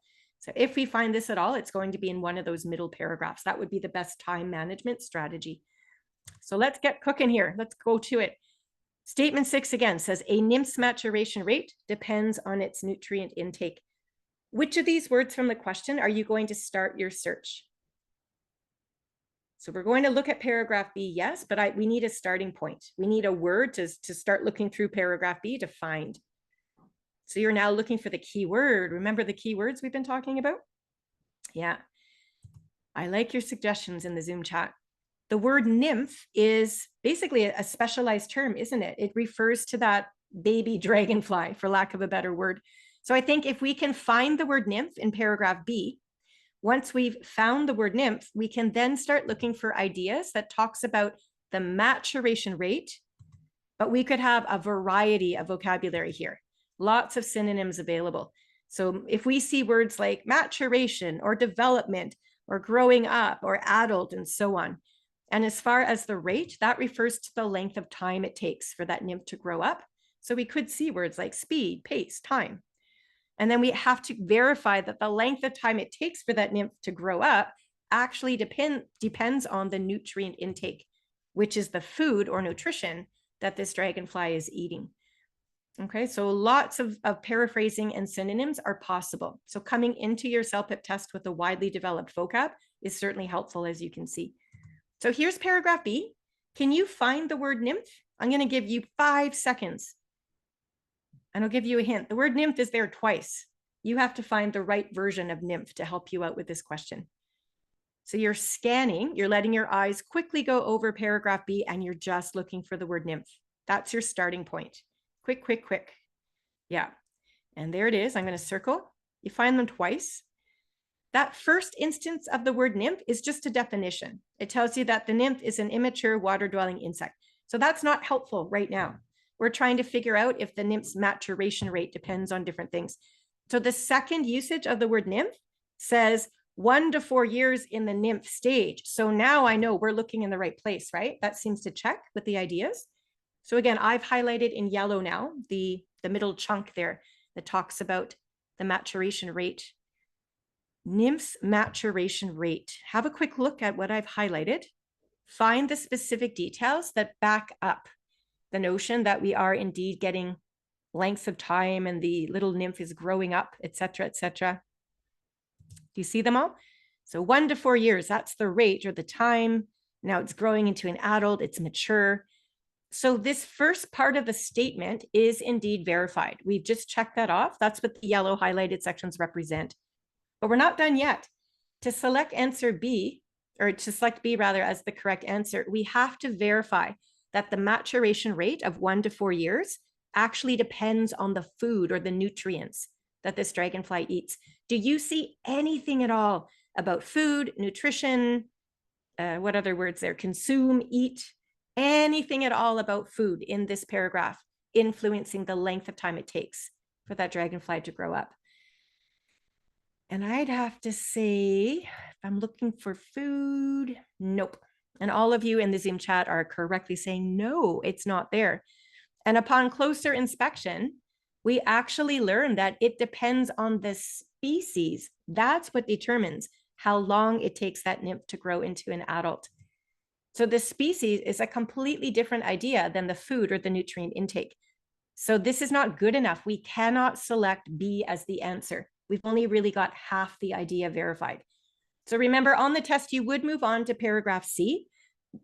We're not going to take the time to do that right now. I'm going to let you know right off the top that this statement is also not found in paragraph C. It's actually not found anywhere in the passage. So this is an instance where we are going to select E, meaning not given in any of the above paragraphs. Okay, so you have to have a really good eye for detail here, and you've got to be thorough. Don't just, take half the statement and think you've got the right answer. You always have to do the whole thing and verify its existence. Lots of evidence to back it up, as I always say. So that is your reading part 3. As soon as you get in the habit of making your outline and being able to match the main ideas, that's going to speed this up and help you answer more questions before the time is up. This is an intermediate to advanced level passage. So yes, it's going to take a lot of practice to get to this level, but keep at it, keep practicing with these strategies. And eventually you'll find it getting a little bit faster for you. Anyway, let's move on now to our very last part of the reading test for CELPIP. Part 4 is all about reading for viewpoints.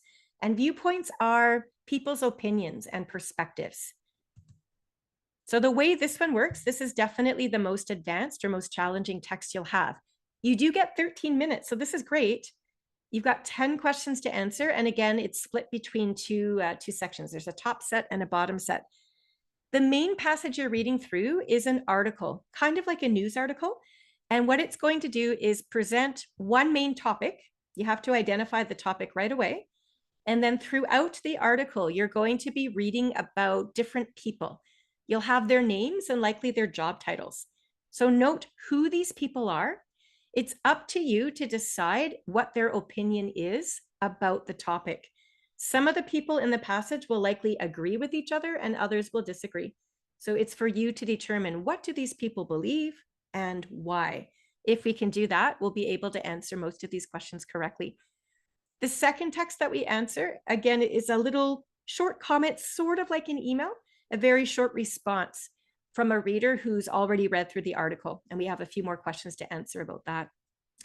So for example, we could be reading an article all about a government's recent decision and the citizens' reactions to it.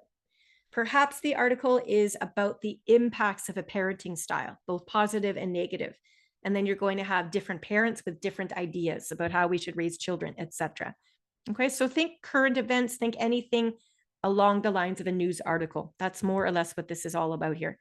So again, I'll show you the length of the passage itself is really not that different. You still have about 4, possibly 5 paragraphs to get through. But what's remarkably different is the vocabulary and the complexity of the sentence structure and grammar. It's advanced. You've got 2 sets of questions, so we've seen this before. The format looks a lot like reading part 1, but as I say, it's just a lot more complex in nature. So because it's a more advanced text, of these 5 questions that are in the top part of this test anyway, you can see that 2 of them have been labeled green with green stars. Those identify the general meaning questions. And the 2 orange stars identify the inference questions. Question 4 is the only specific detail type question. So you will have more inference and general meaning to do here because those skills require more critical thinking. So you're being challenged in this reading part 4. We will do this question. We have time to do one here. The article is mainly about. Classic general meaning question. You'll see this, I'm sure, somewhere on a reading test. So just like we did with the dragonfly exercise, here are the 4 paragraphs to this article. Can you do the same thing? Have a look at the first sentence of each paragraph. See if you can find a word or even a couple of words that tend to repeat over and over. It's giving you the general topic of this whole piece. So this is always step 1, trying to come to terms with what it is you're reading about. There are lots of really high-level vocab. So for now, just focus on what you do know and do understand. I find there are almost always a few words here and there, at least, that you can understand. So focus on those for now. A lot of you are correctly identifying the word government. So I noticed that too, and specifically Canadian government for that matter. And in here as well, a lot of you are also finding that this has to do with funding and arts. So that first sentence, especially in the first paragraph, is most helpful. And just to test that theory, when we look down here, we see something about the government and the arts. Over here, I see something about artists, and about funding. So we know we're on the right track by now, all this repetition. And then down here, yep, artists. Do we see something about funding, arts, patronage? That's what patronage means, by the way, it has to do with giving money. So yeah, this whole article does definitely seem to do with funding for the arts, and it seems to be focusing on the Canadian government. So at a quick glance, that's what we glean. So I'm showing you right now paragraph number 1. This is the introduction. It'll likely give you the most information you need to really come to terms with the topic. But can you pick one of those choices from the list? What is the topic of this passage? A, B, C, or D? I'll give you a 10-second head start, and then I'll start removing ideas that are not correct. I think, though, based on our skim read, most of you have the answer already, which is looking good. It's not A. It's not B.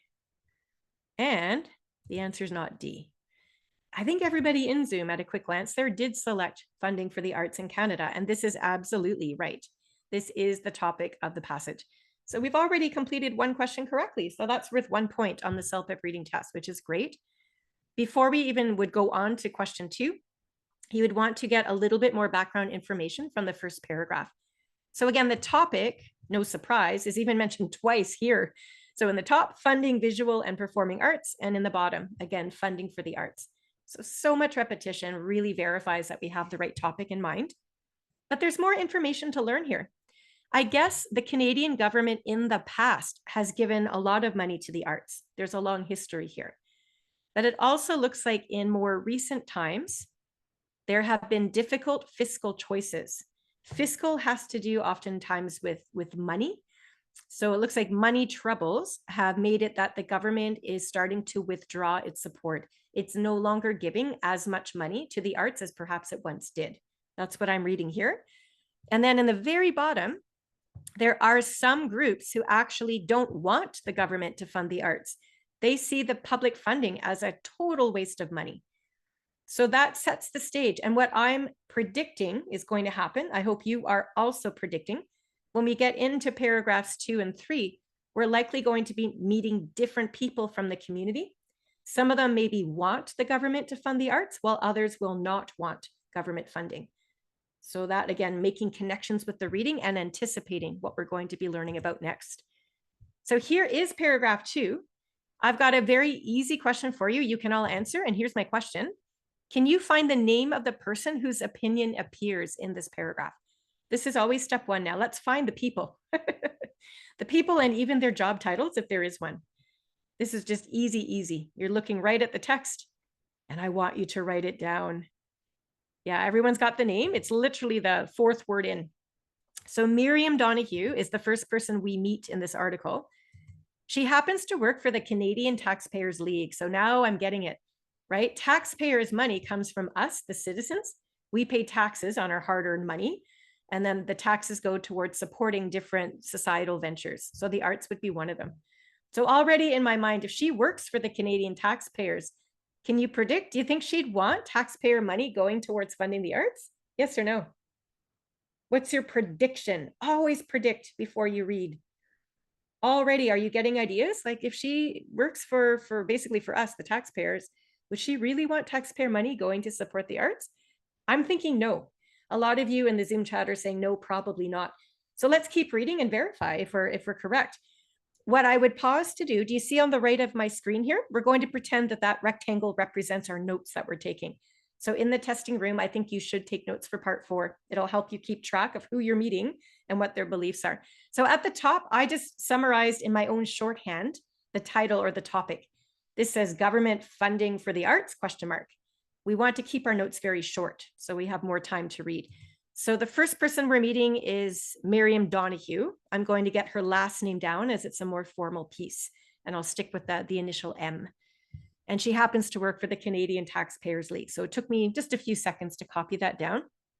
All right, let's return our attention back to this paragraph. Here's the hard part. We already predicted that we don't think Donahue would want government funding, just given the fact that she works for the Canadian Taxpayers League. But we do have to read through this paragraph to verify that first, just in case we're wrong. So the very first thing, again, I'm going to highlight. You can't do this on your test, but let's at least look at the highlighted parts together right now. You notice this opens with a quotation mark. So I guess Donahue must have been interviewed at some point, and she would have said these words out loud. She's been quoted in this news article. So she says, society doesn't accept government intervention in other economic sectors. The arts should be no different. So yes, there are quite a few high-level vocab words, but can we at least make sense of the meaning? When she talks about other economic sectors, what comes to your mind? This article is talking about the performing arts, but what other sectors in society can you think of? My mind goes to tourism. I love to travel. What other examples of different societal sectors can you think of? So I'm getting examples now in the Zoom chat. Sports is a good one. Nice. IT, sure, that could work. Health, manufacturing, you've all got it. So think of it that way. In your own mind, you've come up with a couple examples of from whatever you know of life.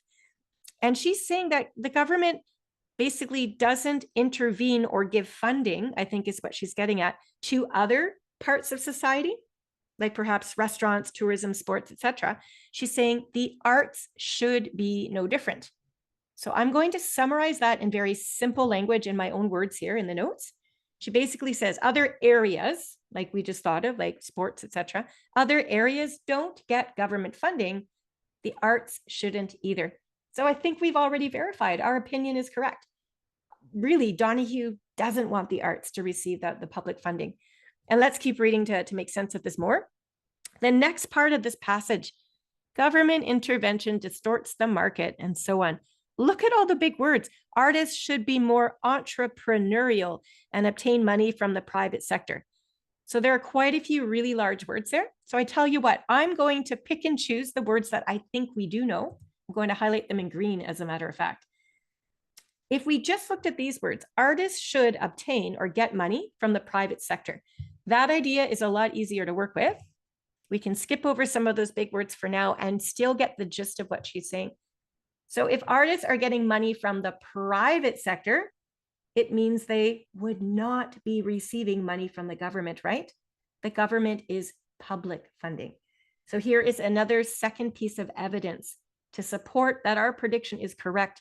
Donahue does not want money going from the government to the arts. We verified that. And the rest of her paragraph talks all about, we appreciate a work of art the same way we appreciate a good meal or a sports game. Just as the government doesn't tell us what to eat for dinner or what sports to watch, it shouldn't be in the business of selecting which artist is fittest for public consumption. So if we just pause there for a moment, and again, in a nutshell, if our eyes pick out the important words, what she's saying does make sense in a way. She's saying the government should not be selecting which artist is going to receive that money publicly, right? And she says when that happens, taxpayers subsidize the leisure pursuits of society's wealthiest people. So this is maybe one of the highest level vocabulary stretches of this whole paragraph. In simple language, what she's saying there at the bottom is we, the taxpayers, end up paying out of our taxed money for rich people's fun. She sees the arts as a hobby or a leisure pursuit belonging only to the upper classes of society. Wealth means rich or lots of money. So now we have the what. She doesn't want the government to fund the arts, but we also know why. She doesn't think it's fair. She thinks it's only going to benefit the rich people living in the community, and all the rest of us are funding that leisure pursuit without really benefiting from it. Okay, so lots of information about her to learn about. You notice we haven't answered any more questions yet. We have to first get into this paragraph to understand who Donahue is, what her opinion is, and why. And then looking back now at the top set of questions, you notice that we're not going to answer any more at this moment as I wanted to move on. But I mean, have a look at question 3, for example. It says Miriam Donahue's views would likely be supported by, and if you opened up that answer box, you would have 4 different people. So before you can decide who would support Donahue, you have to understand her opinion first. So this is what makes reading part 4 such an advanced level text. There are lots of step-by-step procedures to go through. So again, just to recap, find the person's name and job title, understand what their opinion is and why they feel that way. And if you can do that for each person you encounter, you will be able to eventually start answering more of these questions correctly, because you'll understand who has the same opinion, who disagrees with each other, and so on and so on. So we're going to use that information to answer a final practice question together today. This is taken from the bottom set of questions in this passage. It's sort of like an email, maybe not exactly, but it is a response from another reader about that main article about government funding for the arts. So let's do the first question of this set. All right, again, it's labeled number 6 because we've already completed the first 5 questions up top. So before we even look at the questions below, can you read that first paragraph on screen and let me know in the Zoom chat who this reader is? Remember, we always have to note down the new people that we meet. And we don't actually have the person's name, but we do have a job title. Can you find what that person does for a living? Who is this person? Take it right out of the passage. You don't even have to use your own words. Just look at the top line of that paragraph and it'll give you the answer. So who is this person? This is important. This is what I would write in my notes too. Yeah, this person is a musician, like you're all suggesting. I think it's important to notice the type of music that they play. Remember, this whole article is about the arts. So let's get as specific as we can. It's not just a musician, it's an alternative rock musician. So that's what I would write in my notes as the next person. Rock musician would be fine. Here's the big question. Does this rock musician want the government to fund the arts? Yes or no? Read the rest of that paragraph and it should give you enough info to make that decision. Does this rock musician want the government to fund the arts? Yes or no?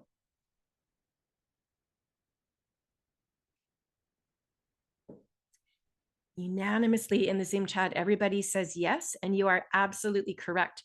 All you had to do is read the rest of that sentence and understand that this musician has been trying for years to get government funds so they can go on tour. So if the musician keeps asking the government for money, clearly they want the government to support the arts. That makes perfect sense to me as well. So you would note that down. The problem here, and the rest of the details are important, this musician, the band, has been denied money.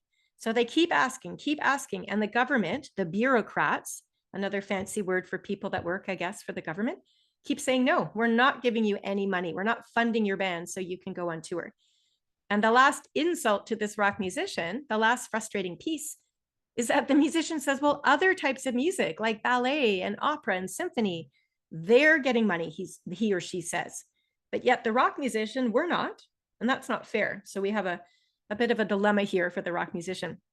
So knowing that about the musician's plight, when you look down at the question we're about to answer, we should have enough information, we hope, to answer correctly now. The musician writes on, so Miriam Donahue strikes a chord with me. That just means Donahue said something that I really agree with when she says governments that fund the arts, and here are the 4 possible answer choices, really long. So this is typical of part 4. I tell you what, here's a strategy. We've got all 4 answer choices up top. I've placed the paragraph by Donahue there at the very, very bottom so that we can go through it, because we now have to look back for evidence of something that Donahue said that rings true for the musician's ideas as well. That's what we're trying to do. So whatever answer choice we select has to be true for both of them. So let's go through them one at a time until we get the right answer. If answer choice A, which is the choice that I'm pointing to, if that is the correct answer, the whole thing would read, so Donahue strikes a chord with me when she says governments that fund the arts do so without economic intervention. So to verify that's true, I think what I would do is look at Donahue's paragraph right below. If we can find the words that she uses to talk about economic intervention, that might be a really good starting point. So at a quick glance in her paragraph, I actually see the word intervention twice. I'm just going to underline the phrases here that showcase that. There's the whole sentence, but you can see the words government intervention there and also in the line below. All right. Intervention, remember, is basically an action taken to improve a situation. That's what happens when you launch an intervention. So in this context, since we're talking about funding of the arts, basically intervention is referring to the funding of the arts.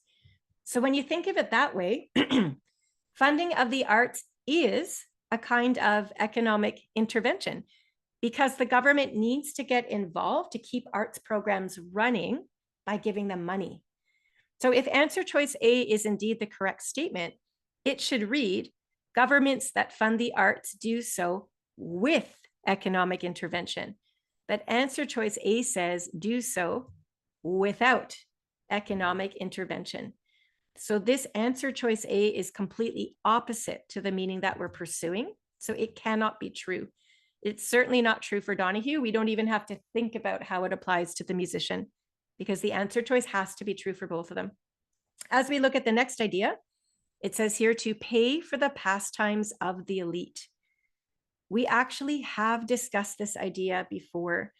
Do you know what another word for elite is? This is a really high level question I'm asking, but who has my advanced vocabulary out there today? Looking at answer choice B, when we reference the elite, what does that mean? Does anybody know? Have you heard that word used before in different contexts? Apply it to the context of this passage where we're talking about the arts and funding. Ooh, look at all the wonderful vocab words in the chat. Bourgeoisie, rich people, wealthy status, high status, you're all right. And remember, Donahue mentioned something about the wealthy people. I remember distinctly, right at the very end of the sentence, or paragraph rather. Taxpayers subsidize the leisure pursuits of society's wealthiest people. Wealthiest people means rich people or the elite. And in fact, when we look back at our notes, we even noted that here in our own words. We pay for rich people's fun. So this idea rings true for Donahue. I think it's starting to make sense from the musician's perspective as well. I think this is the right answer. I think it is true for both of them. But before we select this choice, let's just quickly glance at the other 2 choices, making sure we've not misread anything. So choice C there says, undervalue the work of modern musicians. Well, the rock musician definitely feels undervalued. Wouldn't you agree? They've been asking for money and they don't get it. So they would feel undervalued. But I distinctly remember when we looked at Donahue's paragraph, they did not talk whatsoever about musicians feeling appreciated or not. That doesn't seem to make sense there.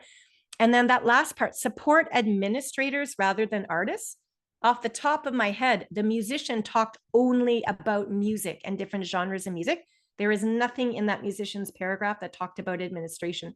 So I'm not even going to take the time to look at Donahue's paragraph because, again, the answer we choose has to be true of both people. So very, very quickly, we can rule them out, those two answers. So again, through process of elimination, we are only left with choice B. And it happens to be the correct answer. And I'd like to show you how. So we've inserted that answer into the blank for statement 6. On the left of your screen, you can see that same sentence from Donahue's paragraph. And I'm just going to color code the paraphrasing. So pay for means subsidize. She references pastimes. She calls those leisure pursuits. And the elite, you've already told me, has to do with really rich people, or in this case, society's wealthiest people. So you can see how Donahue's line in her paragraph is a direct paraphrase of the final answer choice we've selected. So we're halfway there. Now, if we turn our attention right up top in the paragraph right above this answer choice, where we look at the musician's ideas, we want to paraphrase there as well. So again, answer choice 6 starts with pay for. Well, that's another way to say fund. And then the pastimes of the elite that this rock musician mentions, remember? Different types of music, musical genres like ballet, opera, symphony. These are all examples of pastimes, meaning ways that we might spend our free time to go watch these types of concerts. But again, this is where your connection to life knowledge is going to help you more fully connect or understand this passage. So I don't know if any of you have actually been to a ballet, an opera, or a symphony, but those types of music, those musical genres and performances tend to be associated with higher class, higher status, lots of fancy dress, fancy jewelry. You know, sometimes I've been to some of these performances myself, and sometimes the men could wear tuxedos or full-on suits, and the women might wear ball gowns with fancy diamond jewelry. And these tickets tend to be quite pricey, etc.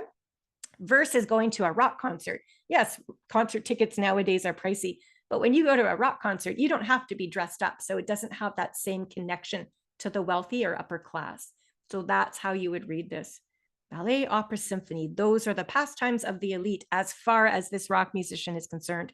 And this musician's frustrated that only these types of music are being rewarded with funding, whereas the rock musician themselves are not.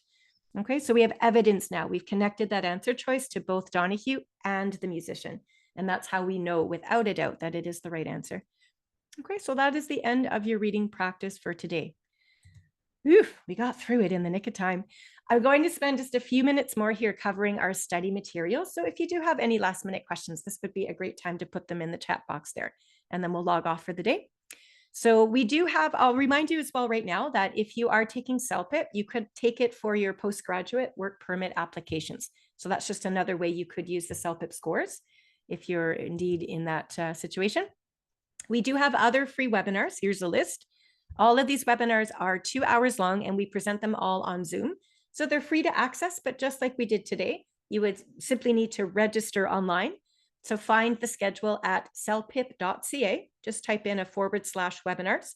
When you register, we'll send you the Zoom link and then you can attend as you did today. So it's a great way to get acquainted with the test, and we walk through all different language parts. We do have a YouTube channel called CELPIP Official. So this is, by the way, where we keep one master copy recording of all of the free webinars we deliver.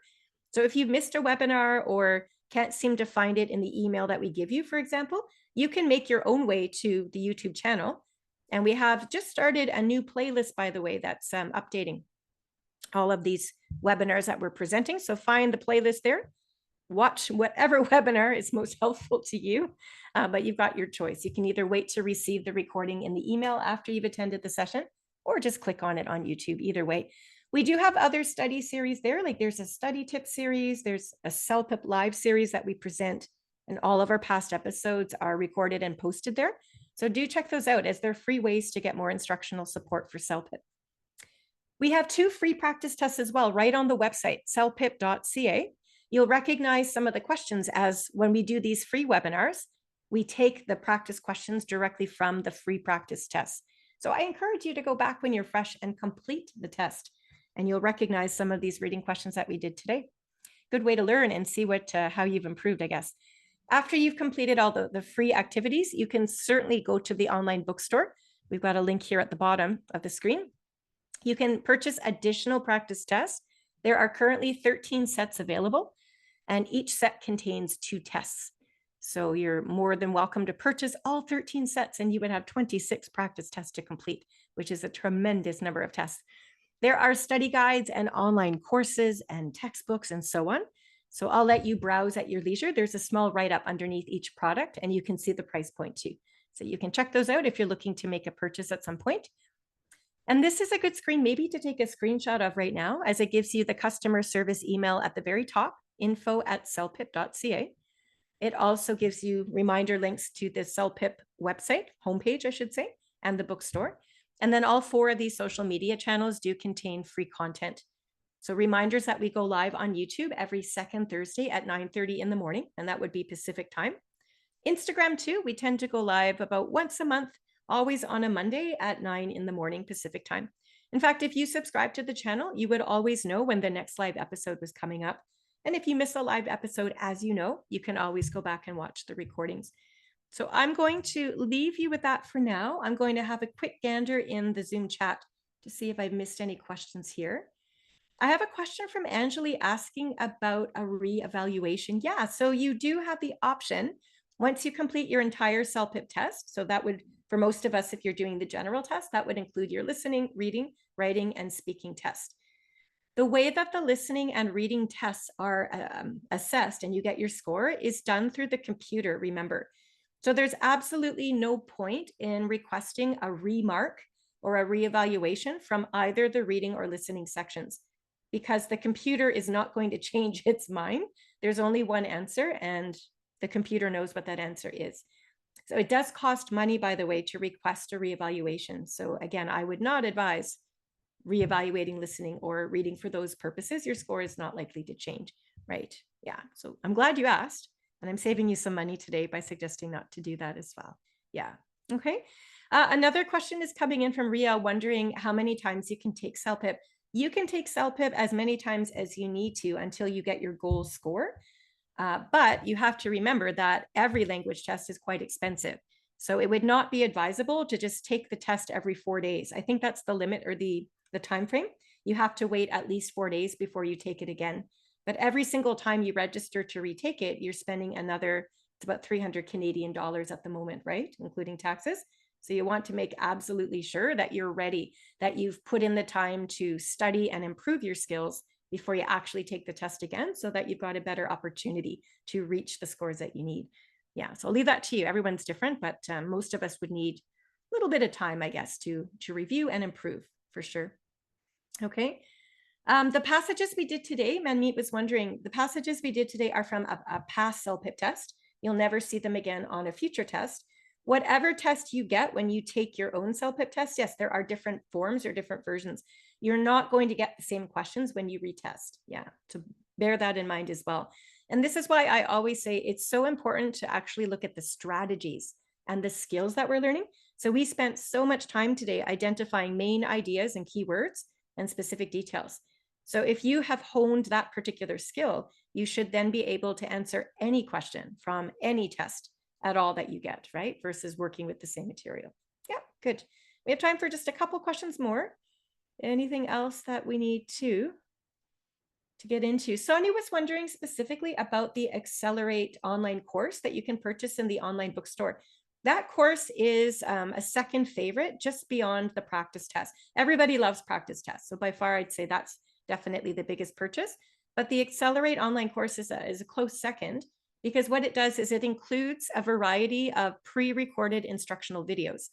And a lot of the videos, they're cute. There might be some animations and so on, and some voiceovers, etc.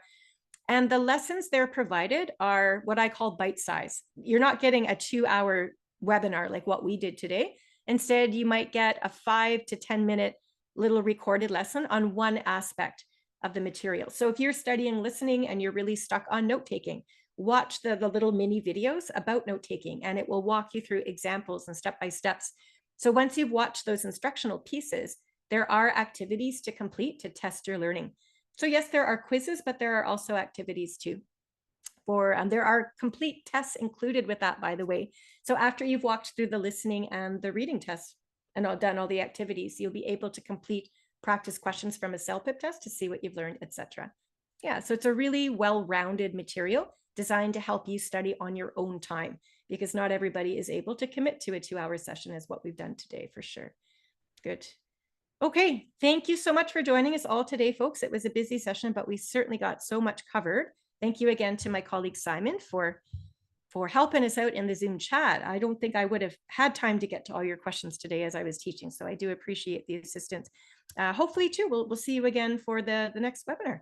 Check the schedule and register if you haven't already. Take care, everybody. Bye-bye.